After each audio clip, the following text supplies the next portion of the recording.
She had crossed half a continent for a man she'd never met, and arrived 3 days too late to bury him.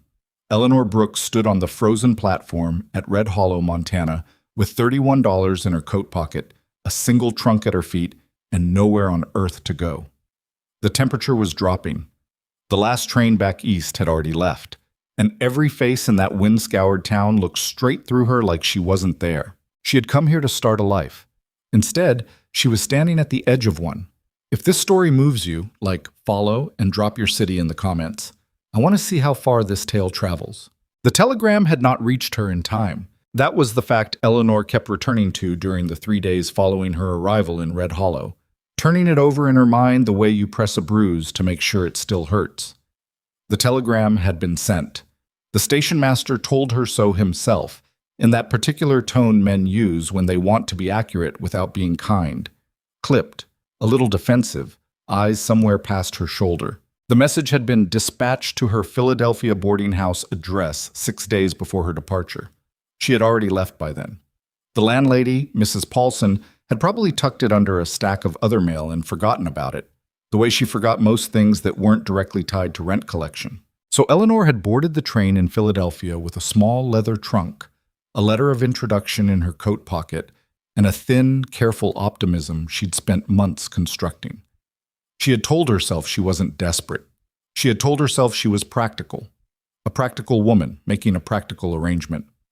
Caleb Mercer had placed a legitimate advertisement in the Eastern Matrimonial Gazette, seeking a capable woman of good character for Frontier Partnership.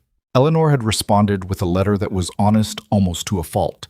She mentioned her seamstress work, her bookkeeping experience with her late father's dry goods shop, her willingness to work hard. She did not mention that she had been turned out of that same shop 6 months after her father died, when his creditors appeared with documentation she had no means to challenge. She did not mention that she was 24 years old and running out of options in a city where options for women in her position narrowed a little more with every passing month. Caleb Mercer had written back within 3 weeks. His letter was brief and plain-spoken, which she appreciated. He told her about the ranch, 600 acres in the Gallatin Valley, cattle operation, decent house, 2 hired men, and a foreman he trusted with his life. He told her Montana winters were serious and she should not arrive without adequate clothing. He told her he was 41 years old, a widower, no children, and he was looking for a partner in the truest sense of the word, not a decoration. He had underlined partner once, then crossed it out, then written it again. And she had found that small, uncertain gesture somehow more reassuring than any polished phrasing could have been. She had written back and said yes. Now he was in the ground at Red Hollow's small cemetery on the north edge of town, and Eleanor stood in the station master's office with her trunk at her feet and her hands folded in front of her because she didn't know what else to do with them. The accident happened 12 days ago, the station master said. He was a compact, gray-haired man named Grover Finch, who seemed uncomfortable with the whole situation in the way that people are uncomfortable when someone else's tragedy lands inconveniently close. His horse threw him on the North Ridge. He passed the following morning. There was a service. The ranch hands are still out there, I believe, but the legal situation is, he cleared his throat, unsettled. Unsettled, Eleanor repeated. The property belongs to the estate until the next of kin is located. There's a nephew somewhere, Chicago maybe. Nobody's certain. Eleanor looked at the frosted window beside his desk. Outside, Red Hollow's main street was a straight, frozen wound between 2 rows of buildings. A general store, a saloon, a livery, a small hotel with paint peeling off the sign. The temperature had been dropping since she stepped off the train an hour ago, and even inside the station master's office, with its small iron stove working hard in the corner, she could feel the cold pressing in through the walls. "Is there a hotel?" she asked. "The Calloway house?" "Yes. Mrs. Calloway charges $1.25 per night." Eleanor did the arithmetic without meaning to. She had $31. In this town, in this weather, that was 24 nights before she had nothing. And then what? There was no family to wire. Her mother had died when Eleanor was 16, her father 2 years ago. She had an aunt in Boston she'd exchanged letters with twice in her life. She had acquaintances in Philadelphia, a few women from the boarding house. Nobody who owed her anything. "Thank you," she said, which was not exactly what she meant. She dragged her trunk out into the cold. The Calloway house was clean enough, which was something. The proprietress, a tall woman in her 50s with iron gray hair and an expression that had been sharpened by years of dealing with frontier travelers, showed Eleanor to a small room on the second floor without much ceremony. The room had a bed, a washstand, a window looking onto the back alley, and a hook on the door for hanging clothes. It was exactly what it was. Eleanor paid for 3 nights in advance because she couldn't bring herself to pay for one. Paying for one felt too much like admitting that 3 nights from now she might have made a decision about something, and she wasn't ready to make any decisions. She sat on the edge of the narrow bed for a while, still wearing her coat, and looked at the wall. She had cried on the train briefly when the conductor had handed her the station master's preliminary note. They must have telegraphed ahead once they realized she was coming. She'd turned her face toward the window and let herself have 5 minutes of it, and then she'd stopped, because there wasn't anything useful to do with crying. That habit she'd learned from her father, who had cried exactly once in her presence, at her mother's funeral, and then returned to being a man who kept his accounts in precise columns and believed that a problem with a practical solution was not worth grieving over. She thought about her father more than she'd expected to, out here. She made herself eat dinner in the Calloway house's small dining room that evening, because she needed to. The other guests were 2 traveling salesmen who barely looked up from their conversation and an older couple passing through on their way further west, who gave her the brief, assessing look that women in particular gave other solitary women, the look that was trying to figure out her situation without asking. Eleanor ate her beef stew and her bread and went back to her room. She didn't sleep much. The wind came up around midnight and hit the building with a sound like something repeatedly trying to get in. The next morning was colder. Eleanor had woken early from old habit and dressed methodically, brushed her hair, pinned it back the way she always did. She sat at the small table by the window with her father's old account ledger. She'd brought it with her for reasons she couldn't entirely explain, maybe because it was the last object that still smelled faintly like his shop. And she tried to think clearly. She had $31 minus $2.40 for the 3 nights lodging. She had enough food money for perhaps 2 weeks if she was careful. She could not afford train fare back to Philadelphia, not with any cushion to land on at the other end, because Philadelphia held nothing better than what she'd left. There was no position waiting for her. There was no room at Mrs. Paulson's boarding house, which had already rented to someone else the week she departed. She could look for work here, in this town, which had, what? A general store that almost certainly already had someone behind the counter, a saloon that was not something she was prepared to consider, a livery that would not hire a woman. The hotel she was sitting in, possibly, though Mrs. Calloway had the look of a woman who did all her own work and liked it that way. She was still sitting there, turning these meager options over in her mind like a woman counting coins that keep coming up short when she heard a knock at the door. She opened it to find a man she didn't recognize.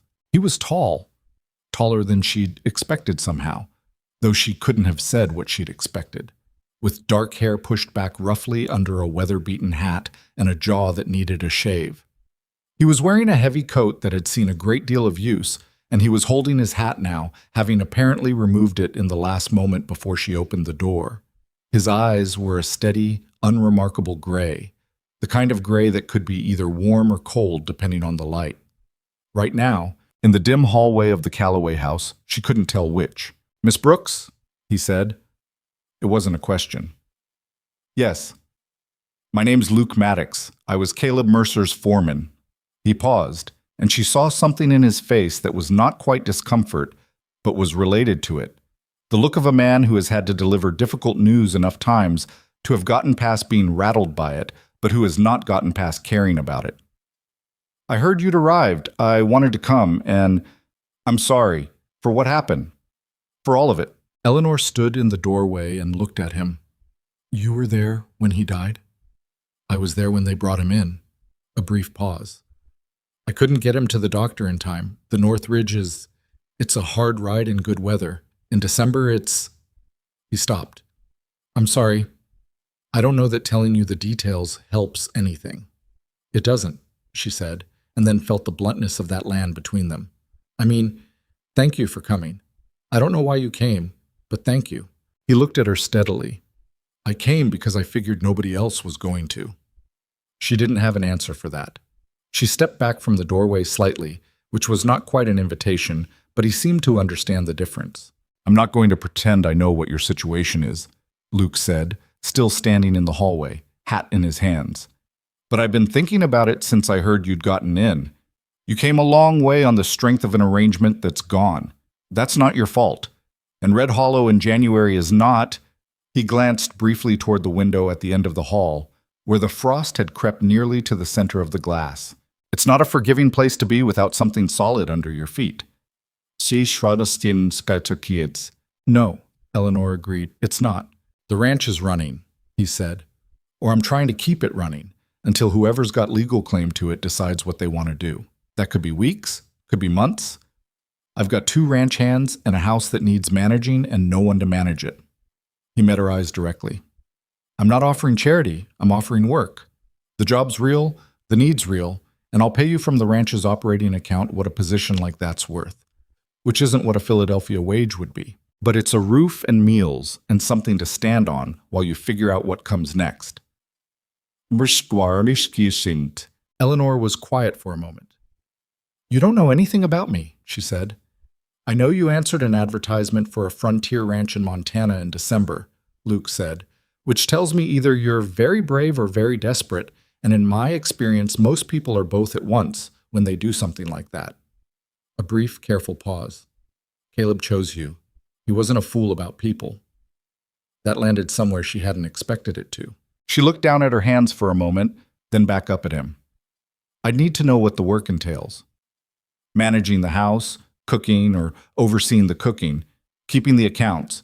Caleb kept books, but they're a mess right now and someone needs to straighten them before the estate lawyer gets involved. General organization." He said it matter-of-factly, like he was reading off a list. "The hands are rough, but they're not difficult. They'll respect competence. And if the heir arrives and sells the property, then you'll have had time and wages to put yourself in a better position than you're in now," Luke said. "I can't promise more than that." Eleanor looked at him for another moment. There was something in the directness of it she found easier than sympathy would have been. He wasn't pretending this was anything other than what it was. "All right," she said. "When do we leave?" Something in his face shifted. Not quite relief, but close to it. "Tomorrow morning, if you can manage it.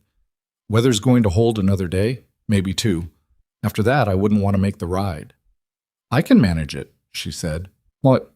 The ride to the Mercer Ranch took most of the following morning. Luke drove a wagon, which was the only practical way to transport her trunk, and Eleanor sat beside him on the bench with 2 wool blankets across her lap that he'd produced from behind the seat without comment. The landscape around them was extraordinary in a way she had no adequate framework for. She had grown up with the dense, layered geography of the city, brick and stone and human construction in every direction, and what spread out around her now was something so indifferent to human presence that it made her feel briefly and vertiginously like she'd stepped off the edge of the known world. The valley floor was blanketed in white, broken by dark lines of fence and the occasional stand of bare cottonwoods along the frozen creek beds. To the north, the mountains were enormous against the pale sky, their upper reaches lost in low cloud. The road was 2 ruts in the snow that the horses knew without being told. She and Luke didn't talk much. There wasn't anything requiring words particularly.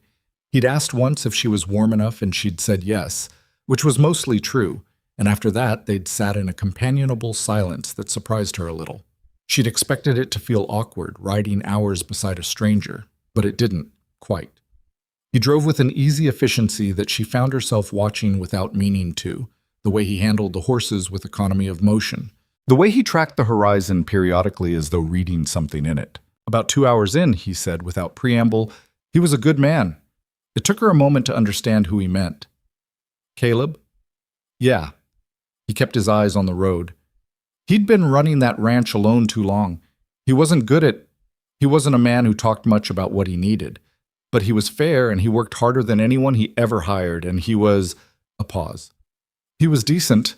I don't use that word lightly." "How long did you work for him?" 7 years. 7 years was long enough to know someone. She filed that away without quite knowing why. "Was it his idea?" she asked. "The advertisement?" "I think—" Luke was quiet for a moment.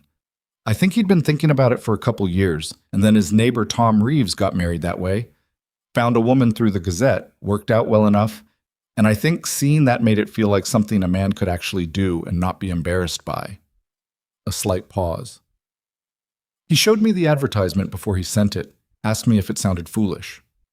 What did you tell him? I told him it sounded like a man being honest about what he needed. He glanced at her sideways for a moment. Which it did. Eleanor looked out at the snow. He wrote me a very plain letter. That sounds right. I appreciated it. She paused. I'd rather have a plain letter from an honest man than a polished one from someone who can't be bothered to tell the truth. Luke didn't answer that, but something in the set of his jaw shifted slightly, like a thought he'd chosen not to voice. She let it sit. Ugh. The ranch came into view around noon. She had not known what to expect exactly. The word ranch had called up vague impressions. Something large and rough. Probably. Something utilitarian. What she saw was both more modest and more substantial than she'd imagined. A main house of squared timber, 2 stories, with a long porch across the front and smoke coming steady from a stone chimney. Behind it, the barn was enormous, dark against the snow, and there were smaller outbuildings arranged with what looked like practical logic rather than any particular care for appearance. The fences were sound. The yard had been swept clear of the worst of the snow. Someone had maintained this place carefully. 2 men were visible near the barn. They looked up when the wagon came through the gate, and one of them lifted a hand. That's Pete Aldrich and Dutch Fowler, Luke said. Pete's been here 3 years, Dutch about 18 months. They know the situation. He pulled the horses up in front of the main house. They'll be polite. I don't need them to be polite, Eleanor said. I need them to tell me the truth when I ask them questions. He looked at her with a kind of brief, assessing surprise, and then something that was almost a smile. Not quite, but close. I'll let them know.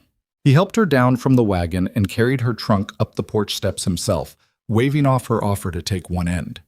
She didn't argue. She was studying the house, the way the windows were positioned, the way the porch roof had been extended to cover stacked firewood along the east wall. Practical thinking built into the structure of the place. Someone had cared about how this worked. Inside was cold, not bitter, but cool enough that she could see her breath. And the kitchen showed signs of hasty, bachelor-style housekeeping.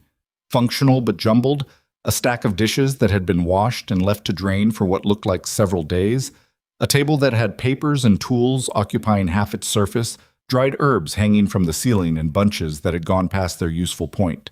The main room beyond had a large fireplace, a long table, several mismatched chairs, and a bookshelf that was the most organized thing in the room. She crossed to it without thinking and read the spines, a legal reference volume, a cattle management text, 2 years of agricultural almanacs, a worn copy of David Copperfield with a cracked spine that had been read many times. She turned around. Luke was watching her from the doorway with his arms crossed, waiting. I'll need to understand the accounting situation before anything else, she said. After that, the kitchen. And then, where are you sleeping? Are you in the house or in the bunkhouse? Bunkhouse, he said. I moved out the week after Caleb. I moved out when the estate business started. Didn't want there to be any question about the property. She nodded, processing that. Show me the accounts. He produced them from a roll-top desk in the corner. 3 ledger books, a folded sheaf of bills and receipts, and a small notebook that appeared to be Caleb's personal expense record. Eleanor sat at the cleared end of the kitchen table and opened the first ledger. It was not as bad as Luke had suggested, actually. Caleb's bookkeeping was unpolished, but sincere. She could see where he'd been consistent and where he'd gotten overwhelmed and started writing in margins. There were gaps, but they were gaps from overwork rather than carelessness, and they were the kind she knew how to fill. Her father had kept books the same way in the bad years. She looked up to find Luke still standing in the doorway. Go do whatever you need to do with the horses, she said. I'm going to be here for a while. He looked at her for a moment, that same unreadable assessment she was starting to recognize. There's dried meat in the left cupboard, he said, and coffee on the shelf above the stove. The wood box by the fireplace should hold you for the afternoon. He paused. I'll have Dutch bring more wood up before dark. Thank you. He left. She turned back to the ledgers. Warm. The first week was the hardest. Not because the work was beyond her, and it wasn't. She had her father's practicality in her bones, and the tasks the ranch required of her were clear, even if they were unfamiliar. She learned the rhythms of the kitchen from what she found in it. What supplies Caleb had stocked and in what quantities, what the men expected for meals, what could be stretched and what couldn't. She got the accounting into a coherent state within 4 days, cross-referencing the receipts against the ledger entries until she had a picture of the ranch's financial situation that was clearer than it had been in months. It was tight, but not desperate. Luke had been doing reasonable work on a very small margin. She met Pete and Dutch properly on the second day, when she brought coffee out to the barn because the temperature had dropped to something genuinely dangerous, and she'd noticed neither of them had been back to the house since morning. Pete was a lean, weathered Texan in his late 30s, with a slow, deliberate way of talking that she came to understand was not slowness at all, but a habit of saying exactly what he meant and nothing extra. Dutch was younger, maybe 23, with a round face and the kind of cheerful stubbornness that she recognized as the thing that kept young men alive on the frontier when good sense occasionally failed them. They both took the coffee with the slightly stiff politeness of men who weren't sure what she was or what she was doing there and were choosing careful neutrality until they figured it out. "The stove in the bunkhouse is drawing low," she told them, because she'd seen the smoke from the pipe that morning. "The flue probably needs cleaning. I can't do it myself, but if one of you gets to it this week, I'll make sure there's an extra meal in the evenings while it's this cold." Pete looked at Dutch. Dutch looked at Pete. "Yes, ma'am," Pete said. The flue was cleaned by the following afternoon. She understood then, and it was not a comfortable understanding exactly, more the recognition of something she'd suspected about herself. That she was good at this. Not in a way that made her feel proud about it, but in the matter-of-fact way that you acknowledge something that's true. She was good at seeing what a household needed and moving the pieces to make it work. She was good at keeping records. She was good at understanding what men needed to do their jobs without making it feel like she was managing them, which she was. But the secret of that was doing it in a way that made it obvious she understood what their jobs actually were. She made mistakes too. She miscalculated the feed costs for the second week and had to revise her figures in front of Luke, which she found more embarrassing than she'd expected.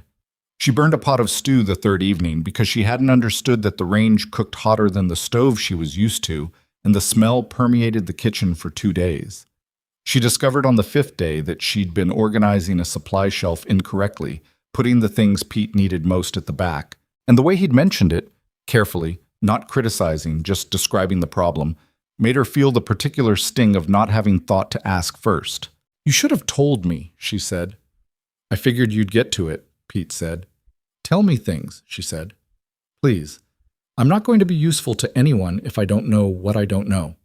He looked at her with that slow, considering look. "All right," he said. "I will." He did, after that. They all did. A little more, which made the work better. Eat. The cold did not let up. There were 3 days in that first week when the temperature dropped low enough that the water in the kitchen pail froze solid overnight, and Eleanor woke before dawn to get the fire going before the men needed to be out in it. She wore every layer she'd brought and added a sheepskin vest she'd found in Caleb's bedroom closet, which fit badly but was warm. She stopped thinking about whether things were comfortable. She started thinking about whether things were manageable, which was a different question with more useful answers. It was on the 8th night, she'd been counting, though she wasn't sure why, that she was still at the kitchen table at nearly 10 o'clock, working through a discrepancy in the November feed accounts, when she heard boots on the porch steps. She looked up. Luke came in, stomping snow off his boots, and stopped when he saw her still at the table. He'd been out checking the cattle. She could tell from the way the cold came in with him, deep settled in the fabric of his coat. "You're still up," he said, which was a statement of the obvious, but he said it with a kind of mild concern in it. "There's a discrepancy in the November accounts," she said. "I wanted to understand it before I moved on. It'll be there tomorrow." "So will I," she said, "but I'd rather understand it tonight." He stood for a moment, then crossed to the stove and poured himself a cup of the coffee she'd left warming. He didn't sit down. He stood by the stove with his hands wrapped around the cup, looking at her across the room. "Have you found anything that worries you?" he said. "In the accounts." "The November discrepancy is about $14, she said. "I think there was a supply purchase that didn't get entered. Do you know if Caleb bought anything in November that wouldn't be in the regular order records?" Luke thought about it. He bought a replacement trace chain from Hendricks at the livery. Maybe $12, $13. Paid cash. That's it then. She made a note. I'll verify with Hendricks when I can.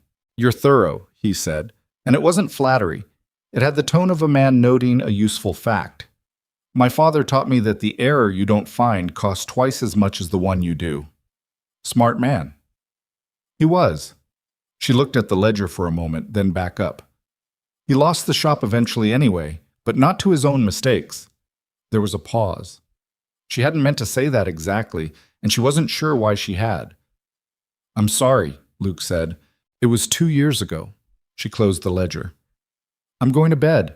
The discrepancy makes sense now. She got up and pushed her chair in and was halfway to the hallway when he said, quiet, You're doing good work here, Miss Brooks. She stopped, didn't turn around. It's Eleanor, she said, and went to bed. She lay in the dark for a long time that night, listening to the wind in the eaves. Outside, the Montana winter pressed against the walls of the house with its enormous, indifferent weight, and inside she was warm, which was something she had not been sure of 8 days ago on a frozen train platform with $31 in a trunk and the wreckage of an arrangement she'd staked everything on. She was not where she'd intended to be. She was not doing what she'd come to do. The life she'd imagined, a life that was honest in its desperation, a life she'd told herself was practical and not sad, was not the life she was living. What she was living was harder than that, and stranger, and she couldn't have said yet if it was better. But she was alive in it. She was useful in it. She was not merely enduring it. That was not nothing. She thought about the ledger.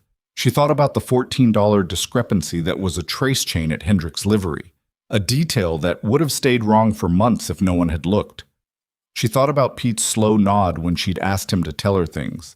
She thought about the sheepskin vest that fit badly, and the stove that cooked too hot, and the sound the barn roof made in the wind, a low, sustained groan that she was learning not to find alarming. She thought about Luke Maddox saying, "You're doing good work here," in the voice of a man who didn't say things he didn't mean. She pulled the blanket up to her chin and closed her eyes. Outside, the wind kept working at the walls, looking for any gap it could find. It didn't find one. The trace chain entry got verified on a Tuesday. Eleanor had ridden into Red Hollow with Luke on a supply run, her first time back in town since that first terrible morning on the platform. And while he was at the feed store, she'd walked into Hendricks' livery and asked the proprietor directly about any cash transaction with Caleb Mercer the previous November. The man, a heavy-set Swede named Hendricks, who smelled permanently of hay and machine oil, had pulled a dog-eared receipt ledger from under his counter without being asked and found the entry in under a minute. $14.30 for one heavy trace chain, paid cash, November 9th. Thank you, Eleanor said, and wrote it in her notebook. Hendricks had looked at her with mild curiosity. You the woman who was supposed to marry him? Yes. He nodded slowly, the way people nod when they're absorbing something sad that isn't quite their sadness to carry. He talked about you some, said he'd found someone with sense. He paused, said that like it was a hard thing to find. Eleanor looked down at her notebook. He was right about that, she said, and left before the conversation could become anything she'd have to manage. She told Luke about the entry on the ride back.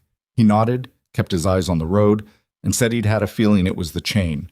She wrote it into the ledger that evening, and the November accounts balanced cleanly to the last dollar. She sat with that for a moment, the neat columns, the numbers that added up to exactly what they should, and felt a satisfaction that was entirely out of proportion to the task, which told her something about the past several weeks that she hadn't quite let herself look at directly. She was settling in. She hadn't meant to, and she wasn't sure it was wise, but she was doing it anyway, the way you settle into anything when you're tired enough and the alternative is worse. The work had its own logic, which helped. The ranch ran on rhythm, feeding times, water checks, the rotation of which pasture the cattle occupied, the weekly inventory of feed and supplies against the burn rate of a hard winter. Eleanor learned that rhythm by paying attention, which was the only way she knew how to learn anything. She asked Pete questions about the cattle when they were in the barn together, practical questions about condition and weight and what the signs of trouble looked like, because she'd understood early that the accounts didn't mean anything if she didn't understand what they were actually measuring. Pete answered her with the same careful deliberateness he brought to everything, and she began to see that his slowness was a form of respect. He thought before he spoke because he believed what he said should mean something. Dutch was different. Dutch talked the way some people breathed, in a continuous, easy stream that wasn't quite thinking out loud but was close to it. And she learned within the first week that the best thing to do with Dutch was to let him run until he said the thing that mattered, which he always eventually did, buried somewhere in the flow. He was 23 and from a small town in Ohio he'd left at 17 and apparently never looked back on with any particular warmth. He could fix almost anything mechanical if you gave him enough time and didn't ask too many questions about his methods. He played a battered harmonica badly, but with great conviction on the evenings when the temperature kept everyone inside. She liked them both, which she hadn't expected. She'd expected to be tolerated. She'd expected a kind of armed neutrality at best, the grudging acknowledgement that she was there and doing a job. What she got instead was something rougher and more genuine than politeness. The slow, unsentimental acceptance of people who had been through enough to understand that usefulness matters more than origin. What she hadn't expected was the degree to which Luke was a problem. Not a problem exactly. That was the wrong word. He wasn't a problem. He was present, in a way that was difficult to account for. He was at the ranch every day, obviously, because he was the foreman and the ranch was his work. He was in and out of the house throughout the day for reasons that were all entirely legitimate, checking on supply levels, reviewing the accounts with her, asking Pete's whereabouts, coming in from the cold for coffee and warmth. None of it was unusual. All of it, taken together, added up to a person she was aware of in a way that she found mildly inconvenient and didn't examine too closely. He was a straightforward man, which she respected and also found occasionally disarming, because straightforward men were not always what they seemed to be, and she'd learned to be careful. But Luke's straightforwardness appeared to be structural rather than performed. He said what he meant. He didn't embellish, and he didn't minimize. When something on the ranch was going wrong, he said so without drama and described the problem in terms of what could be done about it. When something was going right, he acknowledged it the same way without excessive satisfaction. He had the quality she'd observed in her father on his better days. The quality of a person whose internal weather was stable enough that you could make plans around it. She did not think about this more than necessary. She had enough to occupy her without thinking about Luke Maddox. The blizzard that came in the third week of January was her first real education in what Montana winter actually meant. She'd thought she understood cold. Philadelphia winters were not gentle things. But the storm that descended on the Gallatin Valley on a Thursday evening was something in a different category. A sustained assault that dropped 2 feet of snow in 36 hours and drove the temperature to a place that turned metal handles dangerous to touch with bare skin. The wind didn't gust. It simply blew, steady and enormous, all night and all the next day and into the following evening. And the sound it made was the sound of something indifferent to whether any of them were in its way. She'd been in the kitchen when Luke came in that Thursday evening, snow-crusted to the shoulders, and said with no particular expression, "Storm's going to be serious. I need you to fill every container you can find with water before the pump freezes. Every bucket, every pot, both the big wash tubs." "How long do we have?" "Maybe an hour before the temperature drops enough to be a problem with the pump." She didn't ask any more questions. She went to work. They spent the next 40 minutes filling containers. She worked in the kitchen, and he carried the heavy tubs from the lean-to and filled them at the pump, and Pete and Dutch were in the barn doing the same for the livestock. Luke brought in enough wood to fill the wood box twice over and stacked the rest under the porch overhang where it would stay accessible. Eleanor cooked a large pot of beans and 2 loaves of bread because she had the sense that tomorrow was not going to be a day for cooking from scratch. When the wind picked up properly around 9 o'clock, Luke stopped in the kitchen doorway and looked at the stacked supplies with the look of a man running through a mental inventory. "Is there anything I haven't thought of?" he asked. Eleanor thought about it. Candles. If the fire in the main room goes down far enough and we can't get it back up without burning through the wood supply, we'll want candles instead of the lanterns. He looked at her. "Top shelf in the supply room. There's a box. I'll get them." He went out to check on Pete and Dutch in the bunkhouse, and Eleanor got the candles and set them in 3 different locations around the house and felt oddly, quietly calm about the whole thing. Not the false calm of someone suppressing panic, but something more functional. The sense that she'd done what could be done, and what couldn't be controlled wasn't worth spending energy on. The storm lasted 2 full days. She didn't sleep much during the first night. The noise made sleep difficult, and there was something in her that needed to stay alert, needed to monitor the sounds of the house, which ones were normal settling and which ones might mean something requiring action. She lay in her bed listening to the wind and to the occasional creak of the roof and to the steady percussion of something outside that she eventually identified as the gate to the chicken yard, which had come loose and was banging at irregular intervals. At some point past midnight, she heard boots on the porch steps and the front door opening, and she pulled on her coat over her nightgown and went out to the hallway to find Luke standing in the main room, snow on his hat and shoulders, having apparently made the trip from the bunkhouse to check on something. "The gate to the chicken yard," she said. He looked up, startled that she was there. "I was going to... Can it be secured or does it have to wait?" He considered. "I can get a rope on it. It's not 20 yards from the porch." "The chickens?" "They're in the hen house. It's the gate itself making noise, not the birds." "All right." She crossed her arms over her coat. "Will Pete and Dutch be fine in the bunkhouse?" "The stove's going well and they've got plenty of wood. They're probably asleep." A pause, in which he seemed to register that she was standing in her nightgown and coat in the middle of the night talking about chickens with the same focus she'd have brought to a daytime meeting about the accounts. Something in his expression shifted, briefly, before settling back to neutral. "You should go back to bed." "So should you," she said. "I'm going to get the gate." "I know," she said. "Be careful." She went back to bed, listened to the gate stop banging, and eventually slept. The second day of the storm she spent in the kitchen, which was the warmest room in the house. She worked through a section of the ranch accounts she'd been putting off, a backlog of receipts from October that needed cross-referencing with the supply orders.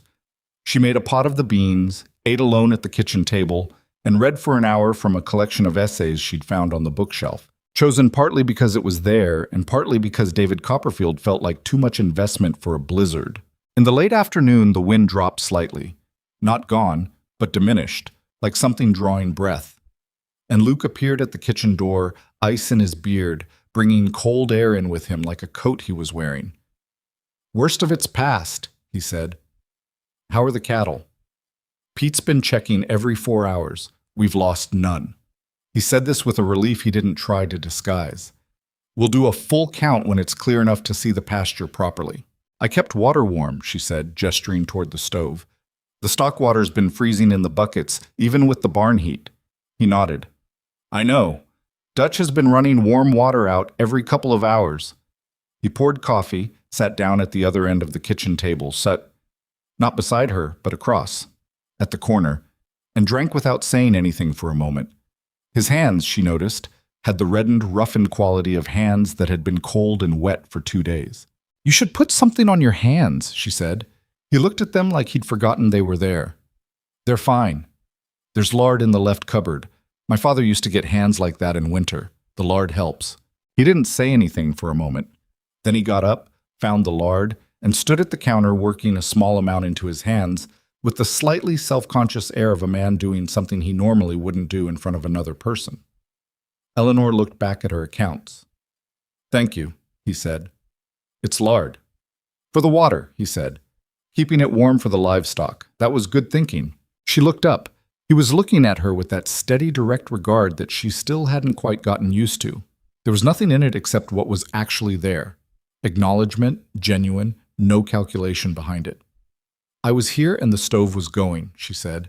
"It wasn't complicated." "A lot of things that aren't complicated don't get done," he said.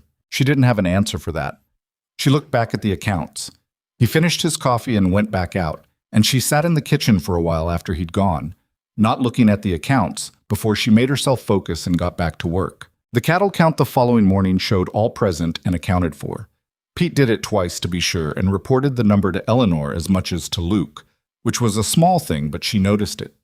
Dutch made a noise of theatrical relief, and then ruined it by immediately launching into a story about a blizzard he'd survived in Ohio that everyone, including Eleanor, received with the polite skepticism it deserved. She filed the storm the way she was learning to file everything out here.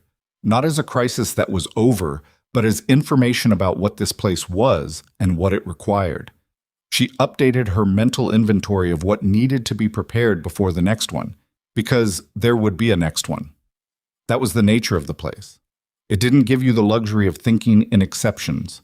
February arrived, and with it a brief, false thaw that lasted 4 days and turned the yard to deep mud before a second freeze came and locked it solid, worse than before. The cattle needed moving, which was an operation that consumed 2 full days and the complete attention of every person on the ranch. Eleanor couldn't ride well enough to help with the actual movement, and she knew it, so she did the things she could do. Kept food and hot coffee available on a continuous cycle, managed the supply preparation, and kept the accounts updated in real time so Luke could see at any point what the ranch's resource position was. On the second evening of the cattle move, with the last of the herd successfully settled in the south pasture, Pete came into the kitchen and sat down heavily at the table and said, without particular ceremony, "That was the best run day's work I've seen on this ranch in 3 years." Eleanor looked up from the stove. "You and Dutch did the actual work." "We did the cattle work," Pete said. "You did the other kind." He looked at her steadily. "It matters. Not every person figures that out." She handed him a bowl of stew and didn't say anything, because there wasn't anything to add to that. Later that evening, after Dutch had gone to bed and Pete was smoking his pipe on the porch, Luke sat across from her at the kitchen table while she was finishing the day's accounting and said, not looking up from his own paper, "Pete doesn't say things like that." "I noticed." "You should take it seriously." She was quiet for a moment. "I do," she said. "I just don't know what to do with it." He looked up at that. "What do you mean?" She set down her pen. "I mean that I came here to do a specific thing, and that thing isn't possible anymore, and what I'm doing instead is...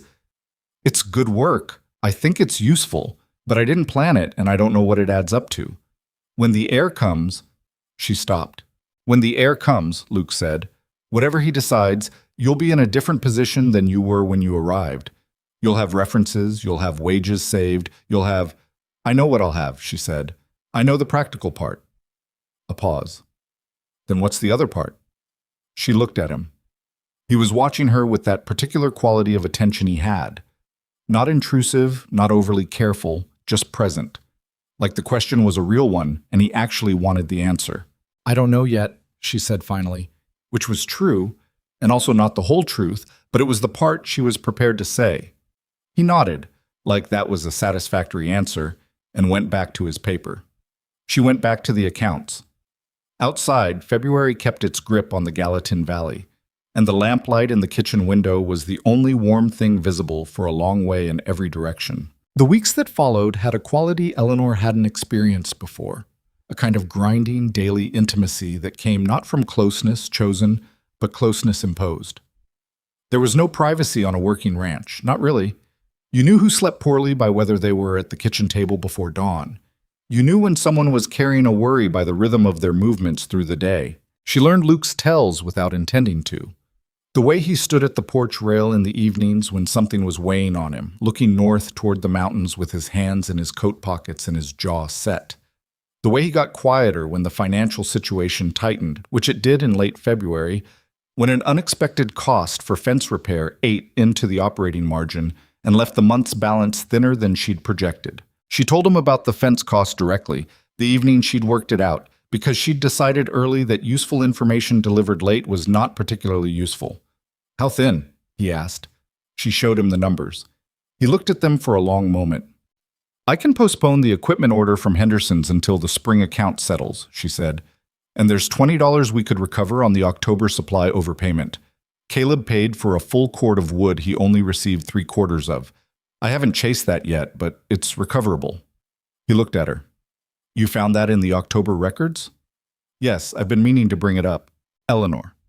He said her name the way he'd started saying it in the past few weeks, without the formal prefix, just the name, flat and unself-conscious. "You have to tell me these things when you find them." "I know. I was going to." "When?" She looked at the ledger rather than at him. "I wasn't sure it was the right moment. Things have been..." "There's never a right moment out here," he said, without sharpness but with emphasis. "That's the thing you learn. You say the thing when you know the thing." "All right," she said. "I mean it. I know you mean it." She met his eyes. "I said all right." A short pause, and something shifted in his expression that she couldn't quite name. He looked back at the ledger. "The wood overpayment. How do you recover it?" "I write to the supplier in Bozeman. I have the original order documentation and the delivery record Dutch signed. It's clear. Do it this week. I was going to do it tomorrow. The corner of his mouth moved, just barely. Good. That night she lay in the dark and thought about the way he'd said her name. Just her name, no decoration around it, the same directness that characterized everything else about him, and then made herself stop thinking about it, which took longer than it should have. March came in hard, and then softened unexpectedly. And with the softening came the first signs that the world outside the valley still existed and had opinions about the Mercer Ranch. A letter arrived from the estate lawyer in Helena, a man named Dorsey, whose correspondence had been formal and sparse until now, informing them that contact had been established with Nathan Mercer, Caleb's nephew, currently residing in Chicago, and that the heir had been notified of his inheritance and was expected to respond within 30 days regarding his intentions for the property. Luke read the letter at the kitchen table, then set it down and looked at the middle distance for a moment. 30 days, he said. It could be longer, Eleanor said. Legal matters rarely move on the schedule lawyers propose. It could also be less. He picked up the letter again, folded it, set it down. If he decides to sell, it'll move fast. There are land buyers who've been watching this valley for years. She watched him. What would you do if he sold? He was quiet for a moment. I've been saving, he said. 7 years. I've got enough to make an offer on a small section. Not enough for anything like this, but enough to start. He looked at the letter. That was the plan, before. What happened to the plan? Caleb died. He said it plainly, with no drama. And now the plan is to keep this thing running as long as I can because there are people who depend on it running, and because... He stopped, and she had the sense he'd stopped himself just before saying something more. Because it's the right thing to do. She looked at the letter between them on the table. You could still do it, she said. After. Whatever happens. Maybe. He stood up, folded the letter into his coat pocket. Or something else happens. You never know what you're building until you're in the middle of building it. She didn't know what to say to that, so she said nothing. He went out, and she sat with the ledger that no longer needed her immediate attention and looked at the March light coming through the kitchen window, pale and new after months of winter white, and thought that she had not once, in the past 2 months, thought seriously about going back to Philadelphia. She had not thought of it as a decision. She hadn't sat down and weighed the options and made a choice. She just stopped orienting herself east, the way a compass needle stops swinging when it finds north. She'd stopped thinking of the ranch as temporary. She'd stopped counting nights. That realization arrived with the particular quietness of things that have been true for a while before you notice them. Outside, the snow was retreating up the hillsides, and the mud of the yard had the dark, dense quality of ground that was thinking about spring.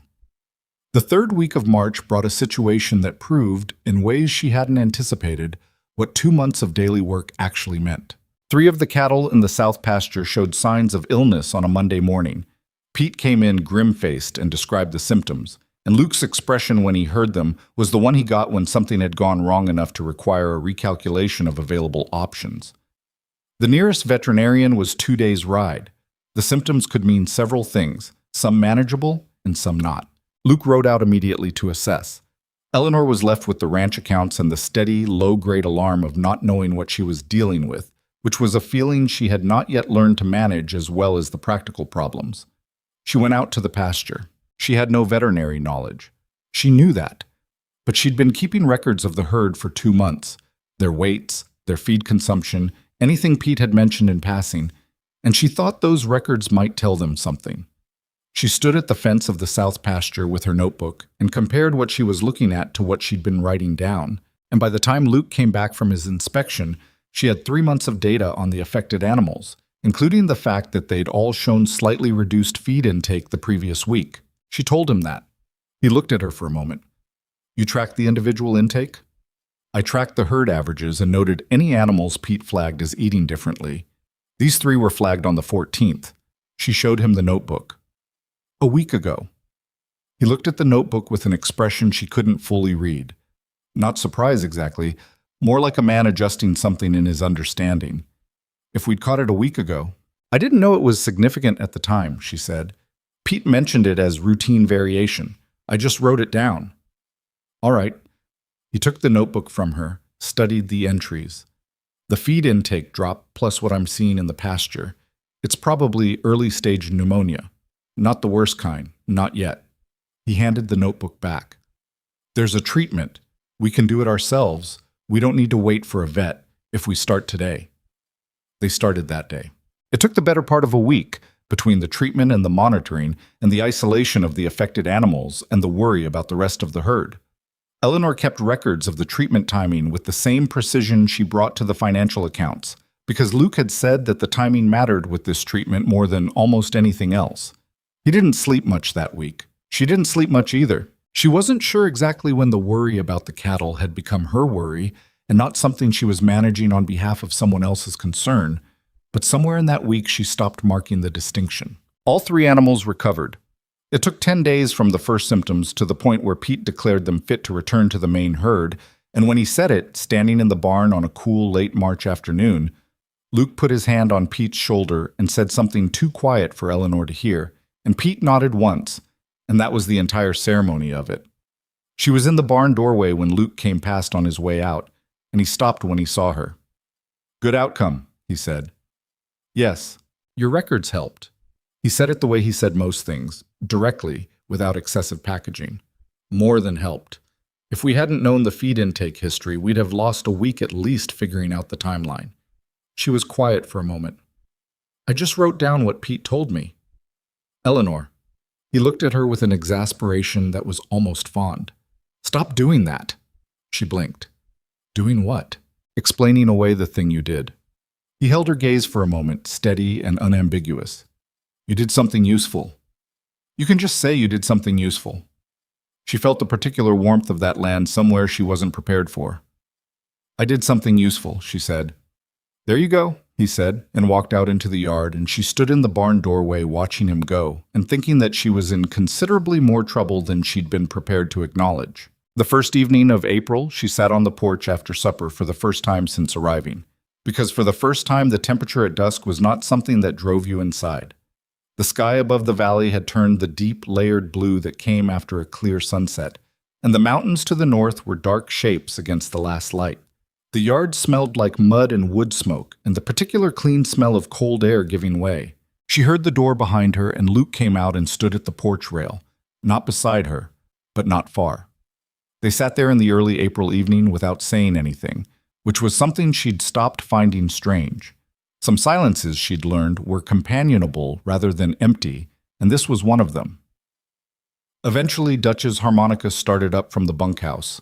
A wandering, slightly mournful melody he played better than usual when he thought no one was listening. "He's not bad when he forgets to try," Luke said. "No," Eleanor agreed. "He's not."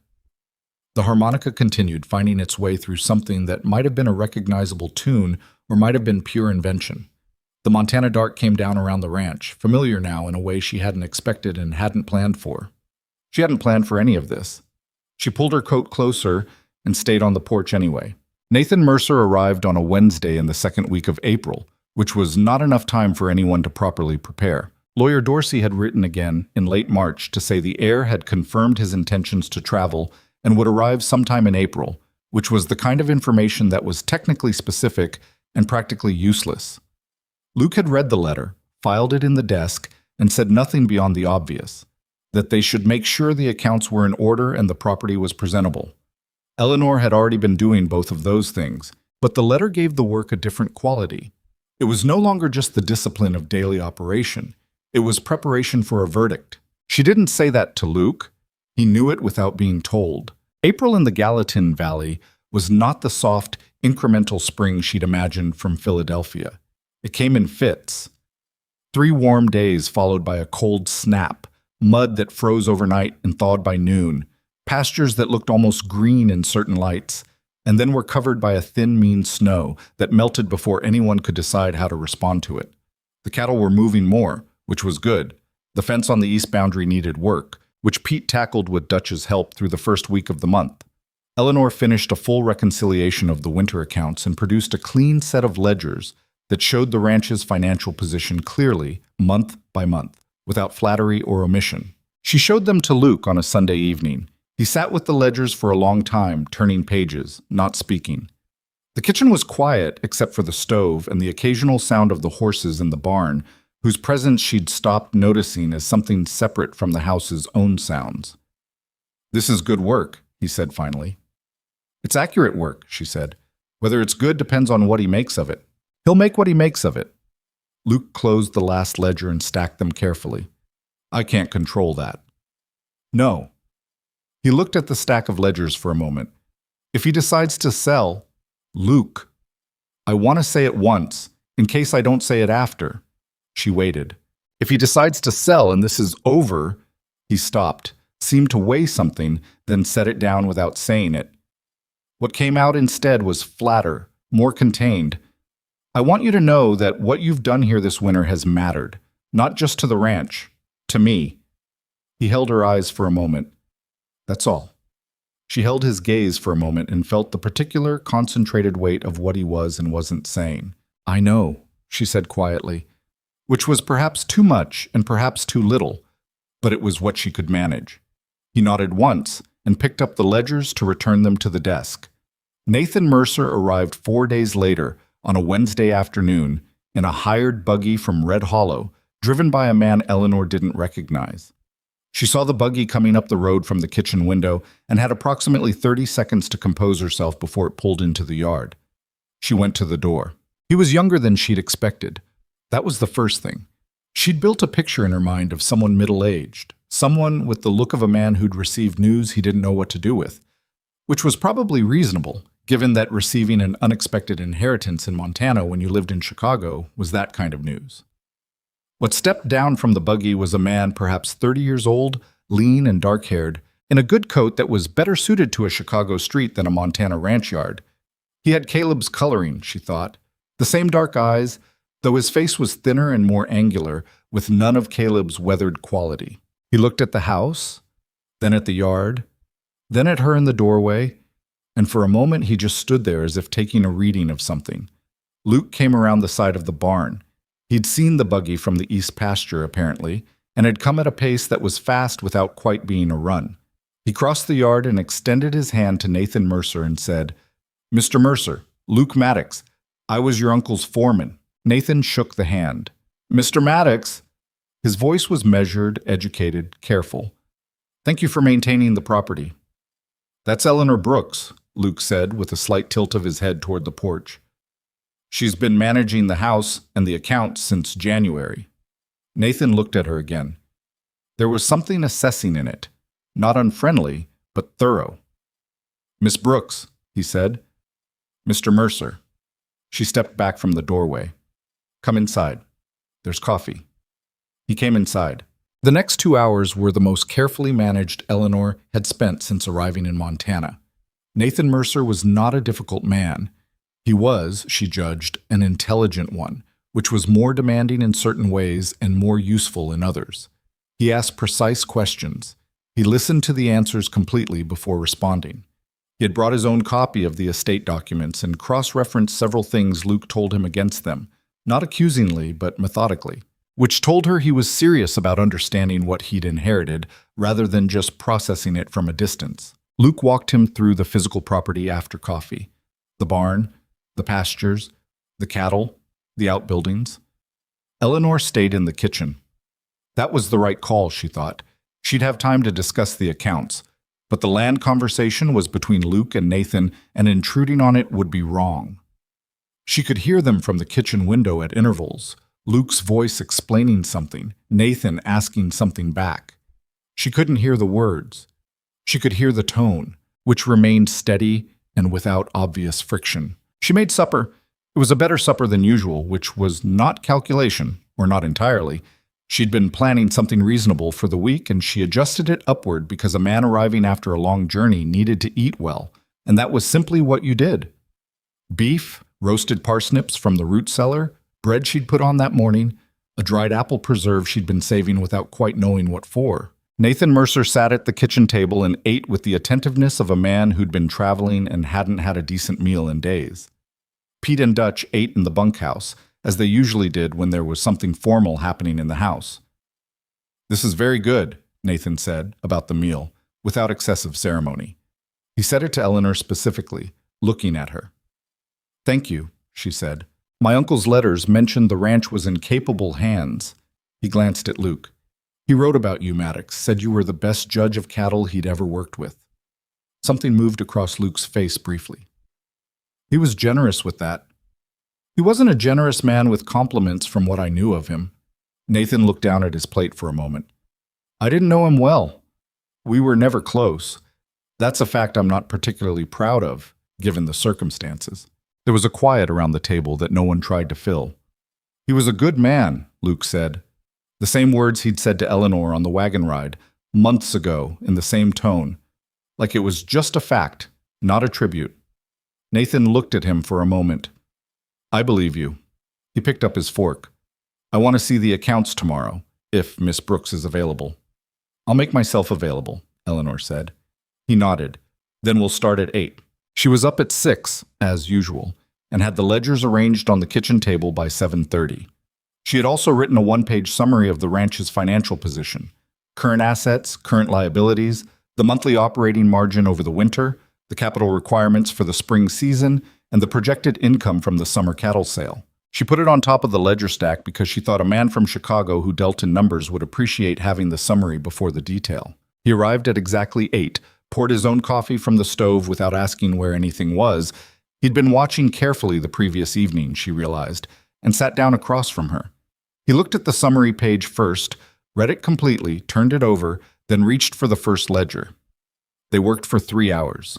Nathan Mercer asked harder questions than she'd anticipated. Not harder in the sense of unfair, but harder in the sense of thorough. He found 2 entries she hadn't fully explained in the footnotes and asked about them. She explained both, pulled the supporting documentation, showed him the receipts.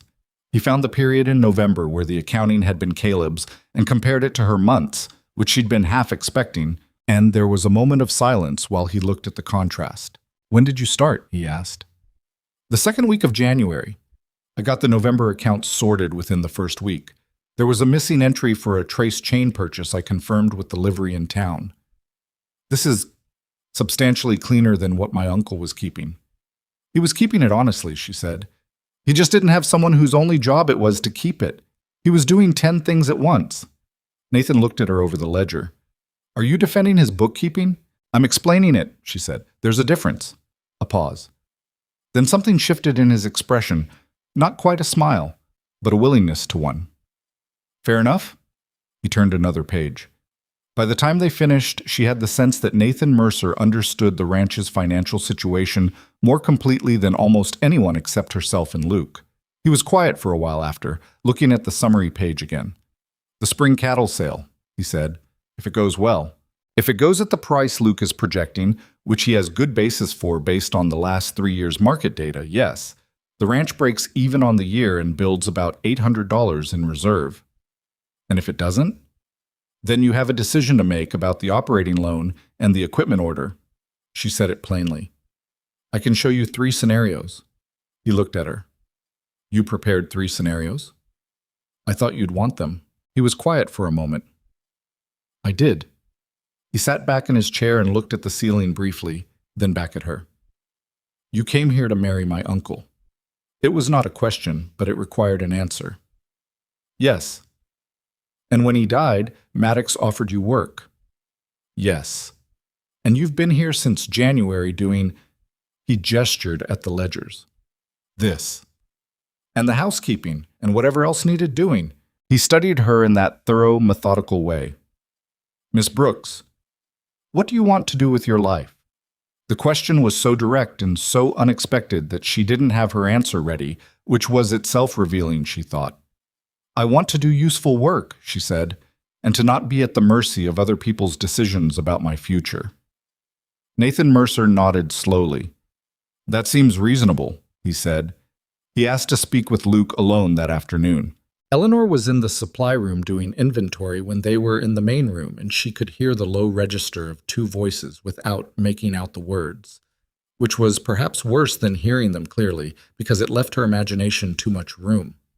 She counted flour sacks and coffee tins and tried to be methodical about it, and was on her 3rd count of the coffee when she lost track and had to start again.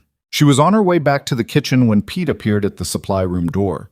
He looked at her with his usual economy of expression. "You all right?" he said. "Fine," she said. "Why?" "You've been counting those tins for 20 minutes." She looked down at her notebook. 3 attempts at the coffee inventory, each with a different number.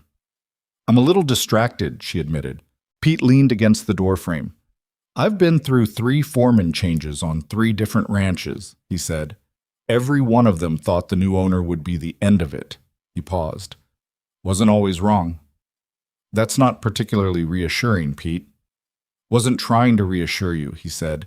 "Just saying it's not the first time a thing like this has happened." He pushed off the doorframe. "Whatever happens, you'll manage. You've managed everything else." He left before she could answer. She stood in the supply room for another moment, then went back to the kitchen and started on supper. Luke found her there an hour later. He came in, stood in the doorway, and she could read nothing from his face, which she'd learned to read fairly well over the past 3 months. "He's going to take the night to think," Luke said. "He'll tell us tomorrow morning." "Did he say anything?" "About what direction he was leaning." "He asked questions." He listened. Luke crossed to the stove and poured coffee. "He's harder to read than his uncle." "I noticed." "He asked about you." She looked up. "What did he ask?" "What your situation was, how you came to be here, what I thought of your work." A pause. "I told him the truth." "Which is?" Luke looked at her over his coffee cup. "That this ranch runs better with you in it than it did before you came." She turned back to the stove because she didn't have an answer for that, and the pot needed attention. Supper was quieter than the previous evening. Nathan Mercer was present but interior, the way people get when they're working through something they haven't finished with yet. Luke was quiet with the particular quality of a man who has prepared for bad news long enough that the preparing has become its own kind of exhaustion. Dutch tried, briefly, to fill the silence with a story about a card game in Red Hollow, and then seemed to sense the room and let it trail off. After the meal, Nathan excused himself to the room Luke had prepared for him, and Dutch and Pete went to the bunkhouse, and Eleanor was alone in the kitchen washing dishes when Luke came back in. He sat at the table. He didn't say anything. She washed the dishes and let him sit. After a while, without turning around, she said, "Whatever he decides, you'll be all right." "I know," he said. But his voice had the quality of a man saying something he believed in principle but couldn't quite feel the ground of. She dried her hands and sat down across from him. The lamp between them made the kitchen small and warm against the April night outside. "What would you do?" she asked. "If he sells.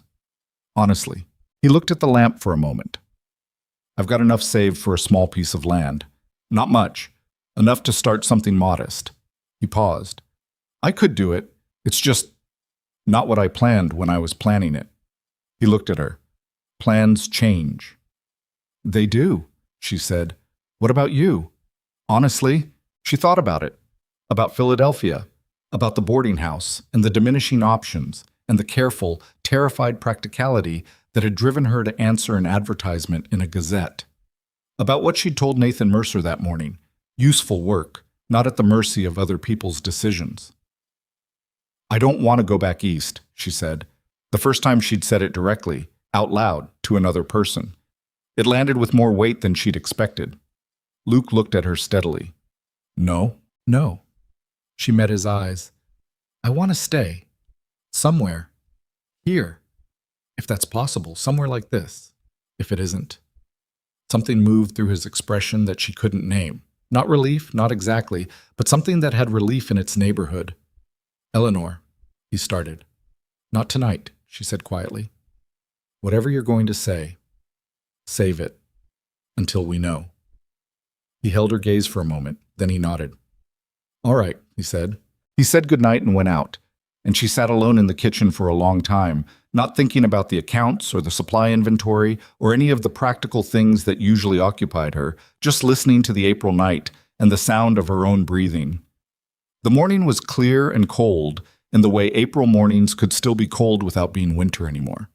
There was a hardness to the light rather than a softness. Everything lit up sharp and unambiguous.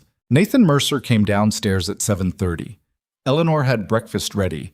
She wasn't sure why she'd gone to the extra effort. pancakes, which she didn't usually make on weekday mornings because they took time she didn't always have, except that she'd needed something to do with her hands since 5 o'clock when she'd given up on sleeping. Luke was at the table already. Pete and Dutch were not. This was a house matter, and they understood that without being told, which was one of the things she valued about both of them. Nathan sat down. He looked at the pancakes. He looked at Luke. He looked at Eleanor. "I'm not selling," he said. The kitchen went very still. Luke's hands, which had been wrapped around his coffee cup, didn't move. "The ranch is a viable operation," Nathan continued. "From everything I can see, the accounts, the property condition, the herd, it's being run well and it has room to grow. Selling it would be the financially safer thing in the short term." He paused. "I'm not interested in the financially safer thing in the short term." "What are you interested in?" Luke said.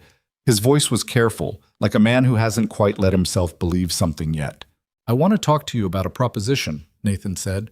He looked at Luke directly. "The ranch needs someone who knows it, not someone who can be taught to know it over a season. Someone who already does, in the bones. That's you." He set his coffee down. "I'm not a rancher. I'm a businessman. I know how to grow something that's already running. I don't know how to run a ranch on the ground. A beat. But I can invest in one." Luke was very still. "What are you proposing?" he said. "A partnership. Not equal shares. I own the land and the capital assets. That's the reality. And I'm not going to pretend otherwise. But a formal operational partnership where you run the ranch, I provide capital for growth. We share the profit on a negotiated basis, and both of us have skin in the game." He looked at Luke steadily. "I've been in Chicago long enough to know that the kind of loyalty you've shown this property over 7 years is not something you can put an ad in a paper for. You can't buy it. You can only recognize it when you see it and not be stupid about it." Luke was quiet for long enough that Eleanor wanted to say something and stopped herself. "What percentage?" Luke said. "I was thinking 30 for you to start, with the provision that it increases by 5% for every year the ranch shows growth above a threshold we agree on."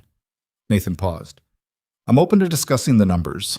I'm not open to you walking away because you think you're being charitable to the property. That's not what this is." Luke looked at him. "You've thought about this a long time for one night." "I thought about it on the train," Nathan said. "Dorsey sent me the accounts when he notified me of the inheritance. I read them before I came." A slight pause. "I came here to see if what I'd read was real." "It is." Luke looked at the table. Eleanor watched him and understood, in the way she'd come to understand things about him over 3 months of close quarters, exactly what this was costing him to process. Not because the news was bad, but because he'd prepared so thoroughly for it to be bad that good news was its own kind of disorientation. "I'd want Pete and Dutch retained," Luke said. "Obviously," Nathan said. "And I'd want the operational decisions to be mine, day to day. You can weigh in on capital spending and growth direction. The cattle decisions, the hiring, the daily management, that's mine." "Agreed." A pause. "And Eleanor." Nathan looked at her, then back at Luke. "I was coming to that." He turned to her directly. "Miss Brooks, I want to expand your role, not just the house. The ranch's financial management, full accounting, payroll, the relationship with the suppliers in Bozeman, correspondence with the estate lawyer until the estate is formally closed." He paused. "I'll pay you accordingly. I can't match a city wage, but I can match a city wage's dignity." She looked at him for a moment. The particular quality of being seen clearly by someone who had no reason to see her in the most flattering light. Nathan Mercer had gone through her accounts with the ruthlessness of a man who wanted facts, not a performance of facts. And at the end of it, he was offering her this. "I accept," she said, because there was no other answer she had in her. Luke released a breath she hadn't realized he'd been holding. It was barely audible, the smallest exhalation, the kind of thing you'd miss if you weren't watching. She was watching. The 4 of them, Nathan, Luke, Eleanor, and Pete, who was brought in an hour later while Dutch went to check the east fence and didn't need to know the details before the principal parties had them settled. Spent the rest of the morning working through the logistics of what the partnership would look like in the near term. Nathan had opinions and offered them, but he offered them the way a man offers something he knows he might be wrong about. "Here's what I think. Tell me if I'm missing something important, He wasn't wrong about much. He had, as he'd said, read the accounts. By the time Nathan Mercer drove back toward Red Hollow that afternoon to send a series of telegrams and letters to Chicago, there was a framework on the table that wasn't yet a legal document but was more than a handshake. It would take weeks to formalize. There would be lawyers and terms to negotiate and specifics to argue through. But the ranch was not being sold, and Luke was not leaving, and Eleanor was not losing the ground under her feet. She was standing on the porch when the buggy went out through the gate, and she stayed there a moment after it was out of sight, looking at the yard, the barn, the fence line, the mountains to the north, with their upper slopes still carrying snow that wouldn't leave until June. She heard Luke come up behind her. He stood at the rail, not touching her, just present. "Well," he said. "Well," she agreed. "I thought—" He stopped. "I know what you thought," she said. He was quiet for a moment. The yard was ordinary below them, mud and fencing and the familiar small sounds of a ranch in the middle of an April afternoon. And it was so ordinary, so daily and unadorned that she could feel it in her chest. "I need to go talk to Pete," Luke said. "He should hear it from me." "Go," she said. He didn't move for a moment. "Eleanor," he said, with the deliberateness of a man who has decided to say something and is not going to retreat from it. "When things settle, when the paperwork's done and the spring sale's behind us—" He stopped again, turned to look at her. His expression had the particular quality it got when he was being most careful with words, most precise. "I have things I want to say to you. Things that aren't appropriate right now because there's too much else that has to come first." She looked at him, felt the careful weight of what was being said and also what was being withheld, both of which she understood. "I know," she said. "I just wanted you to know I'm going to say them." "Luke." She met his eyes, and something in her own steadied. "Go tell Pete." The corner of his mouth moved. He put his hat on and went down the porch steps and across the yard, and she watched him until he reached the barn and disappeared through the door. The afternoon light was long and pale across the valley. Somewhere in the bunkhouse, Dutch was playing his harmonica again. Better than he usually played it, better than he thought anyone could hear. She went inside and sat at the kitchen table with the ledgers in front of her, the clean spring ledgers that told the story of a winter survived and opened to a new page. There was a great deal of work ahead. There always was. But it was her work now. Her accounts, her columns, her numbers that added up to something she was actually building, and she picked up her pen and began. The legal documents arrived from Helena on a Thursday in late April, and they were wrong in 4 places. Eleanor found the errors herself, which was either fortunate or infuriating depending on the hour. The partnership agreement Dorsey had drafted was technically sound in its broad framework, but contained 3 clauses that did not match what Nathan had described in the kitchen that April morning, and 1 outright mathematical error in the profit-sharing schedule that would have cost Luke approximately $200 per year at current operating levels. Not catastrophic. Not nothing, either. She read through the documents twice at the kitchen table, making small pencil marks in the margins, and then set them down and looked at the wall for a moment. Then she picked up her pen and wrote a 4-page letter to lawyer Dorsey and Helena that was scrupulously polite and surgically precise, identifying each discrepancy with the relevant section number and the corresponding correction required. She also wrote a shorter letter to Nathan in Chicago, enclosing a copy of the marked documents, because she thought he should know before the lawyer did that his agent had produced a draft that didn't match the agreed terms. She showed the letters to Luke before she sent them. He read them standing at the kitchen counter, still in his coat from the morning's work. When he finished, he set them down and looked at her. "You're sure about the math error?" he said. "I've checked it 3 times. Dorsey's been practicing law in Helena for 20 years. "He's still wrong," she said. "Check it yourself if you want." He looked at the profit-sharing schedule for a minute. Then he set it down. "Send the letters." She sent them the following morning when Pete rode into Red Hollow for supplies. She included a stamped return envelope for Dorsey's response, which was perhaps slightly pointed, but she didn't think it was wrong. Dorsey's response came back in 10 days, which was faster than she'd expected. It acknowledged 3 of the 4 corrections without comment and pushed back on the 4th, a clause regarding capital expenditure approval thresholds, with a terse half-paragraph arguing that the original language was standard practice. She wrote back the same day explaining why standard practice was not the same as agreed terms, cited Nathan's specific words from the April meeting, and asked Dorsey to please confirm with his client before the next draft. Nathan wrote separately to say he'd spoken with Dorsey and the clause would be corrected. The corrected documents arrived 2 weeks later. Eleanor read them in their entirety again, found no further errors, and brought them to Luke with a single sheet of her own notes summarizing the key terms so he'd have a plain language version alongside the legal one. He looked at the summary sheet. "You didn't have to do this. You're signing a legal document," she said. "You should understand exactly what you're signing." "I was going to read it." "I know. I thought this would help." He looked at the summary for a moment longer. "Eleanor, don't thank me," she said. "Just read it." He read it. He signed it. He sent it back to Dorsey. 3 weeks after Nathan Mercer's visit, the partnership was formally established and the Mercer Ranch was, for the first time in months, operating on ground that had a legal shape to it.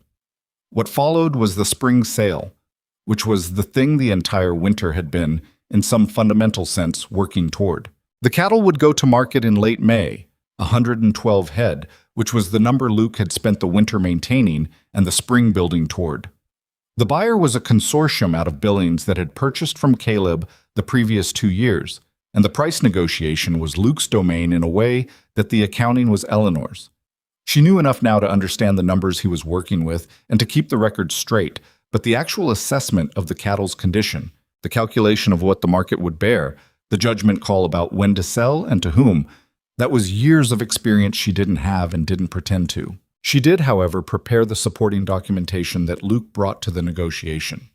A 2-year weight gain record for each animal, a feed cost analysis that showed the ranch's production efficiency relative to the previous year, and a summary of the winter health incident with the 3 sick cattle, including the treatment timeline and the clean outcome, because she thought it was better for Luke to be able to address it proactively than to have the buyer raise it. Luke looked at that last document with an expression she'd come to recognize as him working out whether to say something. "They might not have known about it," he said. "They might have found out," she said. "And then they'd wonder what else we didn't tell them." A pause. "You think like a businessman." "My father was a businessman. A bad one financially, but a principled one." She looked at the documents. "He always said the cost of a bad reputation was higher than any single deal." Luke took the documents and rode to Billings. He was gone for 4 days, which was 2 days longer than she'd expected, and 1 day longer than she'd been able to maintain the kind of calm productivity she was accustomed to. On the 3rd day, she reorganized the supply room, which didn't need reorganizing but gave her something to do that required physical movement and counting. On the evening of the 4th day, Pete came in from the barn and said, without ceremony, "He'll be back tomorrow." And she said, "I know," which was not entirely true, but was the thing she chose to say. Luke came back on a Thursday afternoon, rode in through the gate, tied his horse at the post, and came up the porch steps. She was in the kitchen. She heard him come in, heard him hang his hat and coat, heard his boots cross the main room. He stopped in the kitchen doorway. She looked up from the ledger she'd been pretending to work on. 112 head, he said, at $4.60 per hundredweight. He named the total figure. She did the math without paper, which took her 3 seconds. "That's better than your projection." "By about 7%. Something in his face that was the closest she'd seen to pure, uncomplicated satisfaction. "The documentation you put together about the feed efficiency," the buyer's man asked about it specifically. He said it was the most detailed lot documentation he'd seen from a ranch this size. She set down her pen. "Good." He asked if we had someone new doing the paperwork. "What did you tell him?" "I told him yes." He looked at her across the kitchen. "I told him she'd been with us since January, and she was going to be with us a good deal longer than that." The words had a weight she felt in the center of her chest. "You assumed," she said, but without any real force behind it. "I stated a fact," he said, "or something I intend to make a fact." He held her gaze, and she could see him making a decision, the way she'd seen him make decisions about the cattle and the fencing and the supply orders. The internal calculation completed, the commitment made. "I told you there were things I wanted to say when the paperwork was done and the sale was behind us." "The paperwork is done," she said. "The sale is behind you." "Yes." He came into the kitchen properly, not hurrying. He pulled out the chair across from her and sat down in it, elbows on the table, looking at her with the directness that was so fundamentally him that she couldn't imagine him without it. "I'm not good at this," he said, "at saying things like this. I want you to know that going in." "I know," she said. "You've seen that. So you know I mean it when I say it, and I'm not going to make it sound better than it is or dress it up." He paused. "When you came here, it was the worst thing and the best thing to happen to this ranch at the same time, and I didn't know what to do with that for a while. You weren't what I expected. You weren't what anyone expected." His jaw moved slightly. "You're the most capable person I've worked alongside in 7 years, and I include Pete in that, and Pete would probably agree if you asked him when he was tired enough to be honest." "That's a very practical compliment," she said. "I'm a practical man." He looked at her steadily. "But I'm not only talking about the work. I'm talking about you. The person who counted the same tins 3 times the day Nathan came. The person who stayed on the porch in the cold because Dutch was playing something worth listening to. The person who asked Pete to tell her things and actually listened when he did." A pause. "I didn't expect to feel the way I feel about you. I want to be honest about that too. This wasn't a plan. It just happened, the way things happen when you're paying attention to something else." She was very still. "Luke," she said. "I'm asking you to stay," he said. "Not as the housekeeper or the bookkeeper, though I need both of those things, and I won't pretend I don't. I'm asking you to stay as the person I build something with. Whatever that means, properly, between 2 people." He stopped. "I'm asking if you'll marry me. I'm asking that plainly because I don't have a better way to say it, and I think plain is what you'd want." The kitchen was very quiet. She looked at him across the table. This man she'd known for 4 months. This man who'd been on the platform in Red Hollow when no one else had come, who'd said I figured nobody else was going to and meant it as a fact rather than a gesture, who told her to stop explaining away the things she did and looked genuinely exasperated when she didn't listen, who kept his coffee cup in his left hand and his right hand free, out of a habit so old he probably didn't know he had it, who stood at the porch rail at dusk and read something in the mountains that she'd spent 4 months trying to learn to read too. "I came here with $31 and a trunk," she said. "I know. I came here to marry a man I'd never met because I didn't see another way out of a life that was closing around me." "I know that too." "This isn't that," she said. "What you're asking. I want to be clear that I know the difference." "I know you know the difference." His voice was quiet. "That's why I'm asking." She looked at him for a long moment. "Yes," she said. "Not yes, like surrender. Not yes, like relief. Yes, like a door opening into something with actual space in it, something she'd been standing in front of long enough to know the shape of." Luke's expression did something she didn't have a word for. It didn't change exactly, but something in it settled, the way a thing settles when it's been uncertain for a long time and is now not uncertain anymore. "All right," he said quietly. "All right," she agreed. Outside, the May evening was coming down over the Gallatin Valley in shades of gold and blue, and from the bunkhouse, Dutch's harmonica was playing something that for once was recognizable, slow and wandering, the kind of tune that went nowhere in particular but was pleasant to follow. Pete found out the next morning because Eleanor told him when he came in for his coffee, and she saw no reason not to. He looked at her for a moment with that slow, deliberate look, and then he looked at Luke, who was standing at the stove with his back to them. "About time," Pete said. Luke turned around. "Mind your business, Pete. This is my business," Pete said. "I've been watching you two be careful at each other all winter." He picked up his coffee. "About time," he said again, and went out. Dutch's reaction, when he found out an hour later through means that were never entirely established, involved a whoop that startled the horses and a handshake for Luke that threatened the integrity of his shoulder, followed by an inquiry about whether there would be a celebration involving food of the non-daily meal variety. Eleanor told him there would be a proper supper on Saturday, and he should not expect a cake because she was not confident in her cake, which was honest. Dutch said a cake didn't matter and then said, 10 minutes later, unprompted, that he knew a woman in Red Hollow who was very good at cakes, which Eleanor chose to interpret as kindness rather than commentary. She wrote to Nathan in Chicago that same day, a clear, factual letter explaining the situation and its implications for the household arrangements at the ranch. She was direct about it because directness was what he'd responded to in April, and she saw no reason to change approaches now. Nathan wrote back in 2 weeks. The letter was brief in the way his communications tended to be. He congratulated them, said it made practical sense in addition to whatever else it was, asked Luke to please make sure the spring account summary reached him by the 1st of June, and added in the final line that he'd be returning to the ranch in August to discuss the capital investment plan for the following year's expansion. No fanfare, no excessive warmth, but a warmth underneath it that she'd come to understand was Nathan's version of both. The weeks between the decision and the wedding, they set the date for the last Saturday of June, because by then the spring work would be settled enough to allow for a day that wasn't principally about the ranch. Were not a reprieve from the work of the ranch. They were, if anything, busier.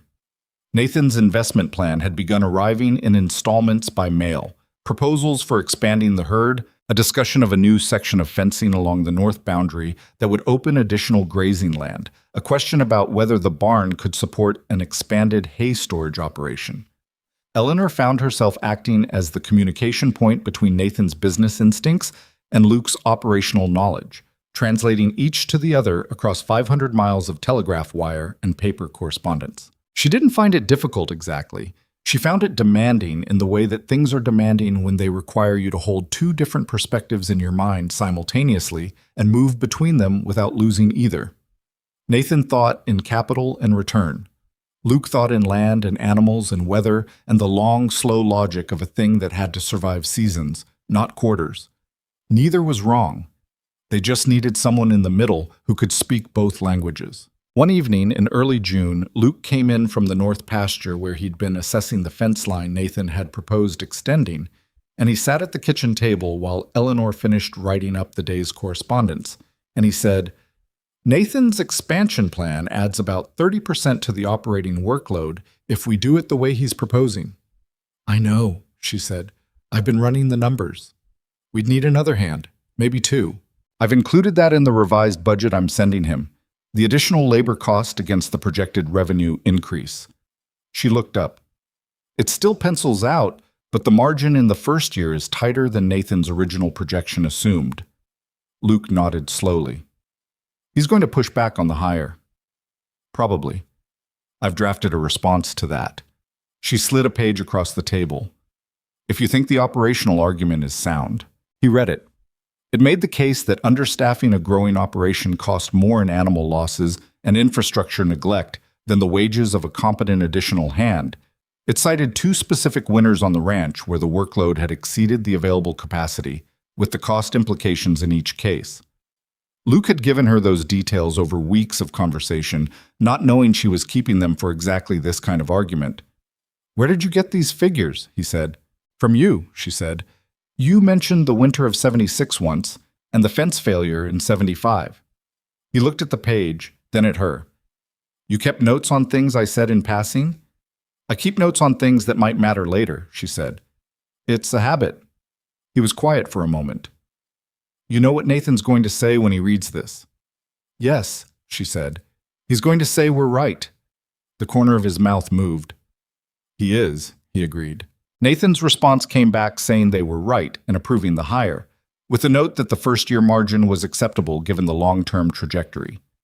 Eleanor added his letter to the file she was building of the partnership's correspondence, which was already substantial enough to require its own section in the filing system she'd established in the roll-top desk. She hired a man named Garrett Voss in the second week of June, a recommendation from Pete, who had worked with him briefly on a ranch north of Bozeman and described him as reliable and good with horses, which were the two qualities Pete considered non-negotiable. Garrett was 35, quiet, with the kind of weathered competence that came from years of frontier work and the kind of economy of speech that fit the ranch's existing culture without effort. He asked Eleanor 3 questions at the hiring conversation: what the pay was, what the work schedule was, and who he reported to. She answered all 3 directly. He said he'd start Monday. She noted, without feeling the need to comment on it, that Garrett had not seemed surprised to be hired by a woman, or to have her explain the position to him, or to have her shake his hand at the end of the conversation.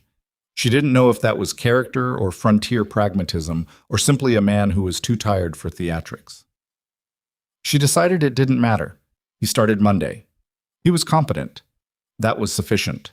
The Saturday before the wedding, Eleanor sat down at the kitchen table in the late evening after the supper things were cleared, and she opened her father's account ledger, the one she'd brought from Philadelphia, the one that still smelled faintly like his shop, the one she'd been carrying since before she understood what she was carrying it toward. And she looked at the last entries he'd made before he died. They were ordinary entries: a bolt of calico, a payment on the store lease, a note about an order of buttons that had come in short. The last line was a date and a number, nothing more. She closed the ledger and held it in her hands for a moment. She had not been sentimental about him, particularly since she'd arrived in Montana. There hadn't been room for it. The work had kept her present in a way that grief, when she'd had the luxury of it back in Philadelphia, had not. But sitting here in the kitchen that had become more familiar to her than any room she'd lived in since childhood, with June coming in through the window and the sound of Pete and Dutch talking in low voices on the bunkhouse porch drifting across the yard, she let herself feel it. The loss of him. The specific, irreplaceable loss of a person who had understood her in the particular way parents understand their children. Imperfectly, with their own fears and failures built into the understanding, but knowing the shape of you in a way nobody else quite does. He would have appreciated the accounts, she thought. He would have read them carefully and found the things she'd missed and said here and pointed with his pen, the way he used to in the shop when she was learning. He would have liked Luke, she thought, the plainness of him, the work ethic, the way he said what he meant without ornamentation. He would have worried about Montana winters in the way city people worried about things they couldn't imagine clearly. He would have written letters. She put the ledger back on the shelf where she kept it, between the ranch's current account book and the supply inventory, and she went to bed. The morning of the wedding was overcast, which Eleanor had not planned for and which could not be helped. By 9 o'clock, when the people from town began to arrive, the station master Grover Finch, who had been awkward with her in January and seemed to be trying in his particular way to make up for it, Hendricks from the livery with his wife, Mrs. Calloway from the hotel, who had said almost nothing to her in January and was now behaving as though they were old friends, which Eleanor allowed because there was no productive alternative. The sky had shifted to the flat white light of high cloud, which was not dramatic but was functional, and the yard had been cleared and swept, and Dutch had strung a line of paper lanterns that he'd made himself over 3 evenings that week from oil paper and wire, which were not particularly beautiful, but were evidence of a kind of devotion she found more moving than anything polished would have been. Pete had put on a clean shirt. This required mention because it was an event. Luke was waiting at the edge of the yard when she came out of the house, because that was where they'd agreed he would be, and Luke did what he said he would do. He was wearing his good coat, which she'd brushed herself the previous evening, and he'd shaved, and he was holding his hat in his hands in the same way he'd held it in the hallway of the Calloway house in January when he'd knocked on her door and said, "I figured nobody else was going to come." She stopped 2 feet from him and looked at him. "You're nervous," she said, because he was. It was visible in the slight set of his jaw, the stillness that was a degree beyond his usual stillness. "Yes," he said, which surprised her slightly. She'd expected him to deny it. "So am I," she said. Something in him released, just barely. "Good," he said. "I'd be concerned if you weren't." The ceremony was performed by a justice of the peace named Alderman, who'd ridden out from Red Hollow, a compact man of 50 who was obviously accustomed to frontier weddings and moved through the words with the efficiency of someone who understood that the words were important, but so was getting back to town before dark. The vows were the standard ones, unelaborated. Eleanor said them and meant them in the way that practical people mean things, not as poetry, but as actual commitment, as the statement of a fact she intended to make true. When it was done, Dutch played his harmonica, and this time he played it well, which was either the occasion improving his ability or the weeks of practice she'd heard through the bunkhouse wall finally arriving at competence. She suspected the latter. She danced with Luke once, which was not something either of them was particularly accomplished at, but which was what you did. And he held her hand in her waist with the same careful practicality he brought to most things. And they moved in a rough approximation of the waltz that made Pete look at the sky as though consulting it about something, which was his version of being charmed. Later, when the guests had eaten, and the afternoon was shifting toward evening, Eleanor found a moment on the porch alone. Not a long moment. There were people to talk to and food to manage, and Dutch had somehow started a conversation with Hendrik's wife that seemed to be going somewhere requiring adult supervision. But a moment. She looked out at the yard, at the paper lanterns moving slightly in the evening air, at the mountains to the north that were starting to show their late-day colors, at the barn where a ranch existed that had been struggling and was now something more than that, at this place she'd come to because she had no other place to go and had found, against all probability and prior planning, a life that was actually hers. The screen door opened behind her. Luke came out and stood at the rail, close enough that their arms nearly touched. "Mrs. Calloway is asking about the apple preserve," he said. "Of course she is." Pete tried to answer her, and I think he made it worse. Pete shouldn't be answering questions about preserves. She didn't move from the rail. "Give me 1 minute." He stood beside her. The valley was doing the thing it did in June evenings, the light going long and particular, everything sharp-edged and golden at once. 1 minute, he agreed. They stood there together for that minute, which was ordinary and sufficient, and nothing like what she'd imagined for herself in January on a frozen train platform with $31 and nowhere to go. Then she went inside to deal with Mrs. Calloway and the apple preserve, and Luke followed her in, and the door closed behind them on the Montana evening, and the lanterns that Dutch had made with wire and oil paper rocked gently in the June air outside, making their small, useful light against the coming dark. The summer after the wedding was the hardest working season Eleanor had ever known, and she would remember it for the rest of her life as one of the best. Nathan arrived in August as promised, 3 days earlier than his letter had indicated, which she suspected was deliberate. A businessman's habit of seeing things before they were prepared for his seeing. He came in a hired buggy again, same route from Red Hollow, but this time he stepped down from it with the slightly different quality of a man returning to something rather than arriving at it. He shook Luke's hand. He nodded at Pete, who nodded back with approximately the same energy he'd have given a fence post, which for Pete was a reasonable form of warmth. He looked at the yard, the barn, the new section of fence visible on the north boundary where the expansion work had begun. "It's further along than I expected," he said. "Garrett's fast," Luke said. "And Pete doesn't let him be slow." Nathan looked at Eleanor. "The account summary you sent in July. Was it clear?" she said. "It was the clearest financial summary I've received from any operation I've invested in," he said, "including ones that employ professional accountants in Chicago." He said it the way he said most things, as a fact, not a compliment, which somehow made it more of a compliment. "I'd like to discuss the fall projections this evening." "I have 3 scenarios prepared," she said, "depending on which phase of the expansion you want to prioritize." He looked at her for a moment. "Of course you do," he said, and went inside. They spent 2 evenings working through the expansion plan, the 3 of them around the kitchen table, Nathan, Luke, and Eleanor, with the ledgers and the correspondence file, and Eleanor's scenario document spread between them. It was, she thought, a genuinely unusual thing. 3 people with different knowledge and different stakes trying to make decisions that were fair to all of them, and mostly succeeding. They disagreed about the timing of the herd expansion. Nathan wanted it faster. Luke wanted it slower, and Eleanor's numbers supported Luke's position, which she stated clearly and without softening it, because Nathan had never responded well to softened positions. Nathan pushed back. Luke held his ground. Eleanor showed them both a cost projection under the faster timeline that included a contingency for a bad winter and let the math do the arguing. Nathan looked at the contingency projection for a long moment. "All right," he said. "Luke's timeline." Luke glanced at Eleanor briefly. Not gratitude exactly, more acknowledgement, the look of 2 people who have worked together long enough to communicate without words. "I'll update the plan tonight," she said. "Tomorrow's fine," Nathan said. "I'll do it tonight," she said. Nathan left at the end of the week with a signed amendment to the expansion plan, and what she was fairly certain was a better understanding of what he'd invested in than he'd had when he arrived. He shook her hand at the buggy, which he hadn't done in April. "Maddox," he said, with a slight tilt of his head toward Eleanor, "has the good sense to know what he has." "He does," Luke said, without any trace of self-consciousness about it. Nathan climbed into the buggy and was gone.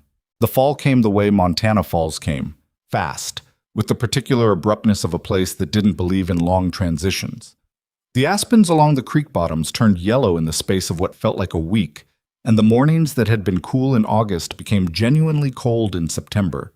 And Eleanor found herself back in the pattern of checking the wood supply and monitoring the temperature with the practiced attention she'd developed the previous winter. Except that now it was entirely natural rather than learned, the way all habits become natural when they've been repeated long enough through enough different conditions. She was 3 months pregnant by the time the first snow came in October, which she knew before she told Luke and told Luke before she told anyone else. She told him on a Tuesday evening, sitting at the kitchen table after supper, because there was no particular ceremony that felt right, and the kitchen table was where most of the true things between them had been said. He was quiet for a moment, long enough that she felt the first cold edge of something uncertain. Then he looked at her, and what was in his face was not complicated. It was not complicated at all. "Are you all right?" he said. "Are you feeling all right?" "I'm tired," she said. "I've been tired for 3 weeks. That's how I knew." "You didn't say anything." "I wanted to be sure before I said anything." He reached across the table and put his hand over hers. Not squeezing, just there, the simple weight of it. "We'll need to get the doctor from Bozeman before—" "I know," she said. "I've already written to him." He looked at her hand under his for a moment. "Of course you have." "Luke?" "I know." He looked up. "I'm not saying it as a criticism." "I know you're not." She turned her hand over and held his. "Say what you're actually thinking." He was quiet for a moment. "I'm thinking that I don't know how to do this," he said. "Any of it. I know cattle and land and weather. I don't know—" He stopped. "I didn't have a good example to work from. My father wasn't—" Another stop. "I'm going to make mistakes." "I know," she said. "That doesn't worry you?" She looked at him. "You said the same thing about running a ranch under pressure, more or less, the first week I was here, and I've watched you run it." She paused. "You're careful. You pay attention. You ask for help when you need it." She looked at their joined hands. "That's more than most people start with." He turned that over for a moment, the way he turned things over. Not quickly, with the full weight of his attention. "All right," he said. "All right," she agreed. Pete found out when he found out, which was a few weeks later when it had become visible enough that pretending otherwise would have been absurd. He said nothing. He did, however, begin carrying the heavier supply deliveries from the wagon to the house without being asked, which was his version of saying something. Dutch's reaction was, predictably, enthusiastic to a degree that required management, but underneath the volume of it was a genuine warmth that she'd come to understand was the truest thing about him. Dutch was a young man who'd left home at 17 and built his entire world out of the people he worked alongside, and anything that expanded that world was, to him, unconditionally good. Garrett Voss, who had been with them 4 months by then, said, "Congratulations, ma'am," when he passed her in the yard one morning, and that was the entire extent of his comment, which was appropriate and which she appreciated. The winter of 1879 was hard, the way the previous winter had been hard, but the difference was that she knew it now. She knew what the wind sounded like when a serious storm was coming versus a storm that would be difficult but manageable. She knew how many days wood they needed before a temperature drop and how much margin to build in. She knew how the cattle moved when they were uncomfortable with the cold versus when they were in actual distress. She knew the particular silence of a truly cold night, the way sound itself seemed to withdraw, and she'd stopped finding it alarming. It was just Montana. It was the place she lived. She kept working through November and most of December, because the work didn't stop, and she was capable of doing it, and the accounts needed maintaining regardless of her physical state. She adapted where she needed to. She moved more slowly, she sat more than she stood. She let Luke carry the heavy ledger boxes without arguing about it after the second month, because choosing battles was a skill like any other. The correspondence with Nathan continued on its usual schedule. The supplier relationship she'd built in Bozeman continued through the winter, and she'd reached the point where the man at the feed supplier knew her voice when she sent messages through the telegraph office and responded to her credit inquiries without requiring Luke's countersignature, which was not a small thing in 1879, and which she had achieved through the simple and slow method of being consistently reliable. Their daughter was born in March of 1880, at the end of a winter that had been difficult but not catastrophic, attended by the Bozeman doctor who'd ridden out 2 days before when the timing became apparent, and a local woman named Mrs. Greer who had attended most of the births in the valley for 20 years and had an authority in the birthing room that Eleanor, who was not accustomed to deferring to anyone without reason, deferred to completely and without reservation. It was not an easy birth. She hadn't expected it to be. The easy version of things was not what she'd come to expect from this life. And that was not a complaint. It was an acknowledgement that the things she had were things she'd worked for, and that had its own particular quality that the easy version couldn't replicate. Luke sat outside the bedroom door for 6 hours. She knew this because she could hear his boots on the floorboards at intervals, the specific rhythm of a man trying not to pace and pacing anyway. When it was over and Mrs. Greer opened the door and said, "Come in, Mr. Maddox," she heard the quality of his footsteps change. He came in and looked at her, and then at the small, scrunched, objecting face of the child Mrs. Greer had placed in her arms. And he sat on the edge of the bed and put his hand on Eleanor's hair with a gentleness so concentrated it was almost startling. And he didn't say anything, and he didn't need to. They named her Margaret, after Eleanor's mother, which felt right in the way that some decisions feel right. Not because you've reasoned your way to them, but because the answer is already there when you look. Margaret Maddox was not a placid baby. She was loud and opinionated and slept in unpredictable patterns and had a way of making her requirements known that impressed Pete, who admitted it to Eleanor one morning in the barn when the baby had apparently expressed herself audibly enough to reach the bunkhouse. "She's got a set of lungs on her," he said. "She has my father's stubbornness," Eleanor said. "I should have expected it." "Good quality in this valley," Pete said, and went back to work. The ranch grew. That was the simple way to say it, though simple didn't cover it. Nathan's investment came in the increments he'd promised. The herd expanded from 112 head to 160 by the following year, then to 210 the year after. The North Pasture expansion was completed in the summer of 1881, and with it came a new barn section that Garrett supervised with the quiet, methodical competence that had made him indispensable in a way that nobody had announced, but everyone understood. Luke hired 2 additional hands in 1881, young men from a settlement south of Bozeman, and the hiring process was something Eleanor was part of now. Not peripheral to it, not supporting Luke's decision, but genuinely part of it, because Luke had learned what she'd learned in those first weeks about asking the right questions, and she'd learned what he already knew about reading the way a man moved through the yard, which was a thing that told you something the interview couldn't. Her role with the ranch's finances had grown in the way that roles grow, when the organization they're embedded in grows and the person doing the work keeps up, not through formal announcement, but through the accumulated weight of being the person who handled things, reliably, without drama, over time. She corresponded directly with the Bozeman suppliers now. She managed the payroll. She had established a credit relationship with a bank in Helena that gave the ranch access to operating loans at terms better than what Caleb had been paying, partly because of the quality of the financial documentation she provided with every application, and partly because she'd made 3 trips to Helena in 2 years and had sat across from the loan officer and talked about cattle markets and weather patterns and operational margins until he understood that the person asking for the loan knew what the loan was for.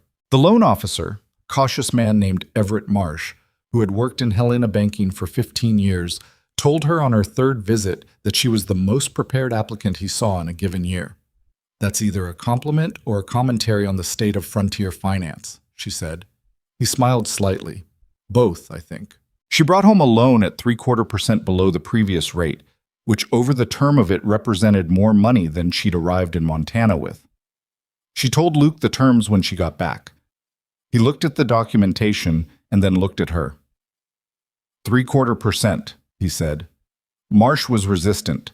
I brought the 3-year income projection and the herd value assessment. "You brought the herd value assessment to a bank meeting." "It was relevant," she said. He looked at the loan document for another moment. "I would have gotten 2%. "I know," she said. "That's why I went." He folded the document and put it in the file, and the corner of his mouth did the thing it did. "Mrs. Maddox," he said. "Mr. Maddox," she said. They had a son in 1882, born in July. Easier than the first and louder from the first breath, which was saying something given Margaret's early performances. They named him Thomas, after no one in particular, because it seemed like a name that would age well and survive the frontier, which were her actual criteria, stated to Luke, who had agreed with the practicality of the reasoning even though he also simply liked the name. Thomas Maddox came into the world during the busiest week of the summer and was greeted by a ranch that had no time to slow down for his arrival, and slowed down anyway, because some things reorganize your priorities whether you intend them to or not. Dutch, who by 1882 had been on the ranch for 4 years, and was no longer quite the same young man who'd played bad harmonica out of enthusiasm rather than skill, held Thomas on the porch for approximately 10 minutes one afternoon when Eleanor needed her hands for something else, and was so obviously terrified and so obviously determined not to show it that she watched from the kitchen window and felt the particular affection you feel for people who are trying harder than the situation requires. Pete did not hold his baby. Pete observed the baby from a respectful distance with the expression of a man who respected the phenomenon without wishing to participate in it directly. This was consistent with his character, and Eleanor found it completely appropriate. Nathan came in the autumn of 1882 with his wife, a woman named Clara, who was from Boston originally and had the particular quality of people who have moved far from where they started and made something complete in the new place. Clara Mercer looked at the ranch with the eyes of a person taking genuine stock of something, and she asked Eleanor questions about the house and the valley and the winters with a directness that Eleanor recognized and responded to easily. By the end of the visit, they had established something that was not quite friendship yet, but had the structure of one. Two women who understood each other's situation from the inside out, which was a rarer thing than it should have been. Nathan and Luke walked the North Pasture expansion together on the second day, and Eleanor watched them from the porch at a distance. Nathan pointing at something on the horizon, Luke responding with the economy of a man describing his own land, which it partly was now. There was something in the image that she held on to, not sentimentally, but as information. These two men, who had come to the same ranch from completely different directions and for completely different reasons, had built something together that worked because each of them had understood what the other was for. Nathan provided capital and strategic distance. Luke provided the daily reality that strategy had to actually survive. She, somewhere between them, provided the numbers that made each legible to the other. That was not a small thing. She had understood for a while now that it wasn't a small thing, and she'd stopped being uncomfortable with knowing it. Pete left in the spring of 1883. He came to her first, which surprised her slightly, though perhaps it shouldn't have. He stood in the kitchen doorway on a March morning and said, without preamble, that he'd been offered the foreman position on a ranch north of Bozeman and he was going to take it. She looked at him. "Your own operation?" "Closest I'm likely to get," he said. "The owner's old, no family. If it goes well." He stopped, which was Pete's way of finishing a sentence he'd decided was long enough. "You've been saving for it," she said. 6 years, he said. She stood up from the table. She was not a woman who was extravagant with physical affection, and Pete was not a man who invited it, but she crossed the kitchen and put her hand on his arm briefly, and he looked at it with the expression of a man being surprised by something pleasant. "Tell Luke today," she said. "Don't let him find out from someone else." "I was going to tell him next." "Good." He started to leave, then turned back. "You've run a tight ship," he said, which from Pete was not a limited compliment. It was the full extent of the form. "You taught me what a tight ship looked like," she said. He shook his head slightly. "You already knew, you just didn't have the right conditions yet." He put his hat on. "Maddox is lucky." "Tell him that too," she said. "He'd hear it better from you." Pete made a sound that was approximately a laugh and went to find Luke. Luke took Pete's departure the way he took most difficult things. He absorbed it, acknowledged it was the right thing for Pete, and then went quiet for a few days in the way he went quiet when something had landed somewhere deeper than he was going to talk about immediately. She gave him the space for it. She'd learned that about him. In 4 years of the daily closeness of a working life shared, he needed to come to the surface of things at his own speed, and trying to pull him up faster didn't work. What worked was being there when he surfaced. He came in one evening after the children were asleep and the house was quiet, and sat at the kitchen table and said, 7 years I worked for Caleb, and 6 of them Pete was there. You don't—" He stopped. "You don't notice what that adds up to until it's not there." "No," she said, "you don't." "He'll be fine," Luke said, which was true. and also not the point, and he knew it. "He'll be more than fine," Eleanor said. "He'll be what he was supposed to be." Luke looked at the table. "I should have done more to keep him." "You couldn't have kept him," she said, "and trying would have been wrong. You know that." A pause. "Yeah." He looked up. "I know that." They found a replacement in the early summer, a man named Carruthers, recommended by the Bozeman feed supplier, who proved to be competent, but not Pete, which was a sentence Eleanor had to keep herself from saying out loud several times in the first month. Carruthers was reliable. He did what he was told and did it correctly. He did not, however, offer observations about operational inefficiencies that Luke hadn't noticed, which Pete had done regularly in the quiet, certain way of someone who trusted that his observations were wanted. Eleanor missed it more than she'd expected. She compensated by spending more time in the barn herself, asking the questions Pete would have answered automatically, which was not the same thing but kept the information flowing. Thomas was walking by the summer of 1883, which made the kitchen a different environment than it had been. Margaret, who was 3 and possessed of opinions on every subject, including the management of younger siblings, took her responsibilities in this area with a seriousness that was occasionally useful and more frequently chaotic. Eleanor looked at her daughter sometimes, the certainty of her, the way she planted her feet and said what she thought with a directness that was not quite like Luke and not quite like Eleanor, but was recognizably something from each of them, combined into something new, and felt a feeling she didn't have a clean word for. Not pride exactly, or not only pride, something more like recognition. The recognition of a person who was going to be all right in the world, who had the essential equipment for it even at 3 years old, who was not going to need saving. That mattered to her, she realized, more than she'd known it would, that her daughter was not going to need saving. There was a day in the late summer of 1884. Margaret was 4. Thomas was 2.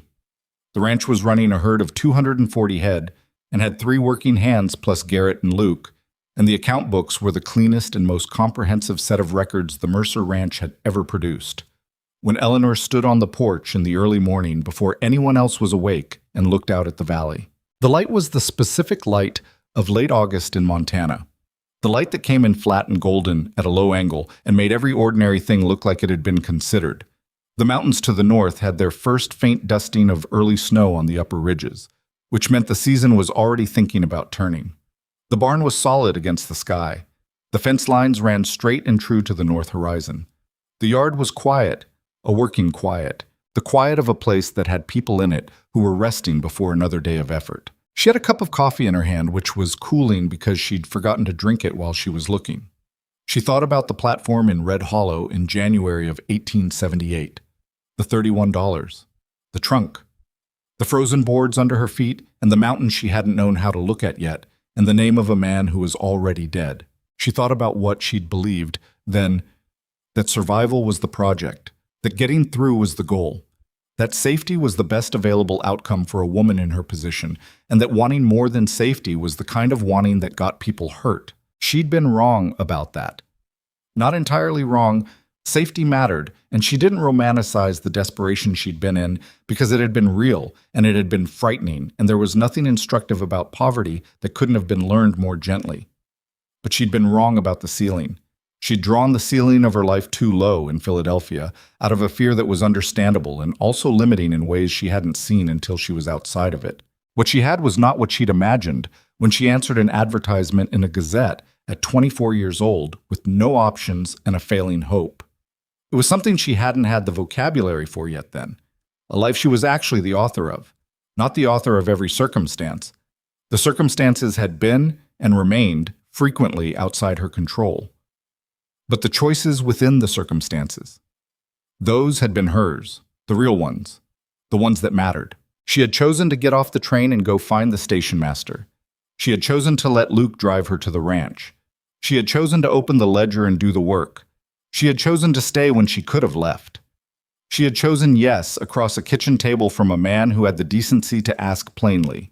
None of those choices had been made from a position of safety. All of them had been made from a position of uncertainty, sometimes fear, sometimes the simple daily pressure of not knowing what was coming. And every one of them had been made by a woman who was imperfect, who burned the stew and miscalculated the feed costs and kept notes on things said in passing because she was never quite sure when the information would matter and couldn't afford to lose it. A woman who had not been exceptional.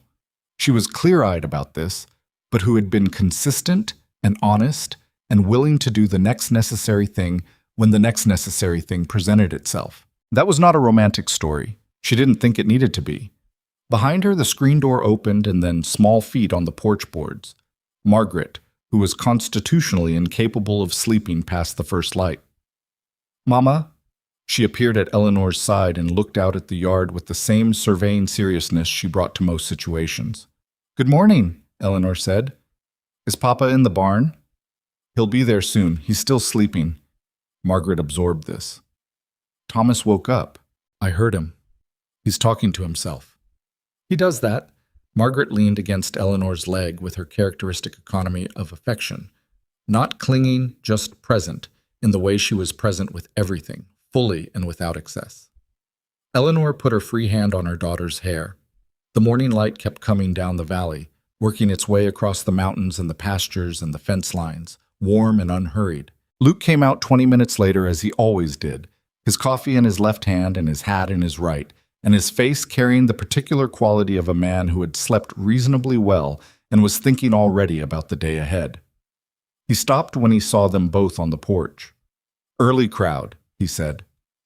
"She found me," Eleanor said.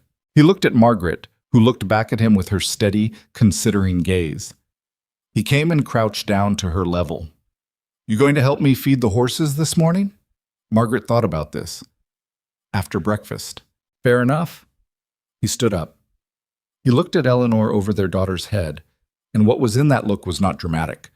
It was just the daily acknowledgement of a life being built together, the brief moment of contact between two people who know each other well enough to communicate in the time it takes to exchange a glance.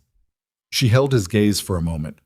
From inside the house, Thomas began to express himself more loudly, having apparently concluded that talking to himself was insufficient. "I'll get him," Luke said. "I'll start breakfast," she said. He went inside. Margaret followed him because she followed Luke with a consistency that Eleanor had long since stopped commenting on. She stood on the porch alone for another moment, finishing her cold coffee, looking at the valley in its August morning light. She thought, briefly, of the woman who had stepped off the train into the Montana winter with nothing but the conviction that she had to keep going because there was no alternative. She thought about what she would say to that woman if the world worked in a way that allowed for that kind of conversation. She would not say it gets easier. It doesn't, not exactly. The difficulties change shape, but they don't disappear, and anyone who tells you they do is selling something. The winners are still serious, the margins are still tight sometimes. People you rely on leave, and things you've built take longer than they should, and there are days when the accounts don't balance, and you check them 3 times and they still don't balance, and the error is something small and humiliating. A misplaced decimal, and you correct it and go to bed tired. She would say, the life that's waiting for you is not the life you planned. It's harder and stranger and more specific and more yours than anything you could have arranged from the outside, from a position of desperation and incomplete information. It was never about the advertisement, or the man, or the escape route. It was always about what you did when the escape route closed and you were standing on a frozen platform with $31 and had to decide what kind of woman you were going to be. She would say, "Decide well, and then go do the work." She went inside. The kitchen smelled like coffee and wood smoke in the morning. Thomas was on Luke's hip, having made his position on solitary confinement abundantly clear, and Margaret was getting the bread down from the shelf with the focused efficiency of a child who has decided to be useful and will not be discouraged from it.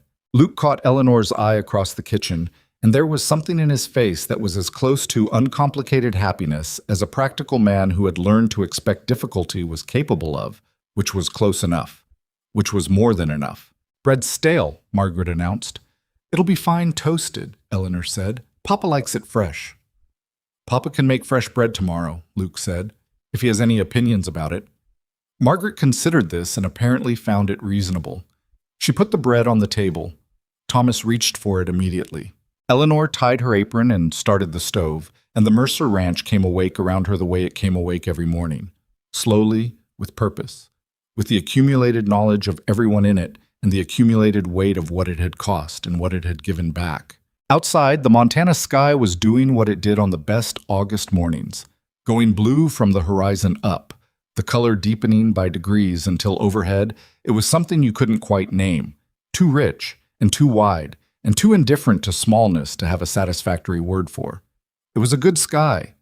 It was a good life. Not easy, not what she'd planned, not without its losses, Pete's empty chair at the table in her memory, Caleb Mercer's name on the deed that had started all of it, her father's account ledger on the shelf between the current books, the weight of the distance between here and everywhere she'd come from. But hers. Genuinely, entirely, irreversibly hers. And that she had learned through one hard winter, and then another, and then a summer, and a marriage, and 2 children, and 100 small decisions made in the face of uncertainty. That was the only kind of life worth the name. The bread went on to toast. Thomas got a piece of it anyway and was satisfied. Margaret lectured him briefly on patience, in a tone she had not learned from either parent and had apparently arrived with as a personal attribute. Luke drank his coffee and looked out the window at the yard where the day was beginning and said, to no one in particular, "Fence on the south boundary needs looking at today." "I know," Eleanor said. "I put it in the week's account." "Of course you did," he said. She didn't answer. She was already thinking about the morning's work, the ledger she'd open after breakfast, the letter to Nathan that needed finishing, the inventory she'd been meaning to update since Thursday, the ordinary, necessary, unending work of a life that was actually being lived. She wouldn't have changed a single hard day of it.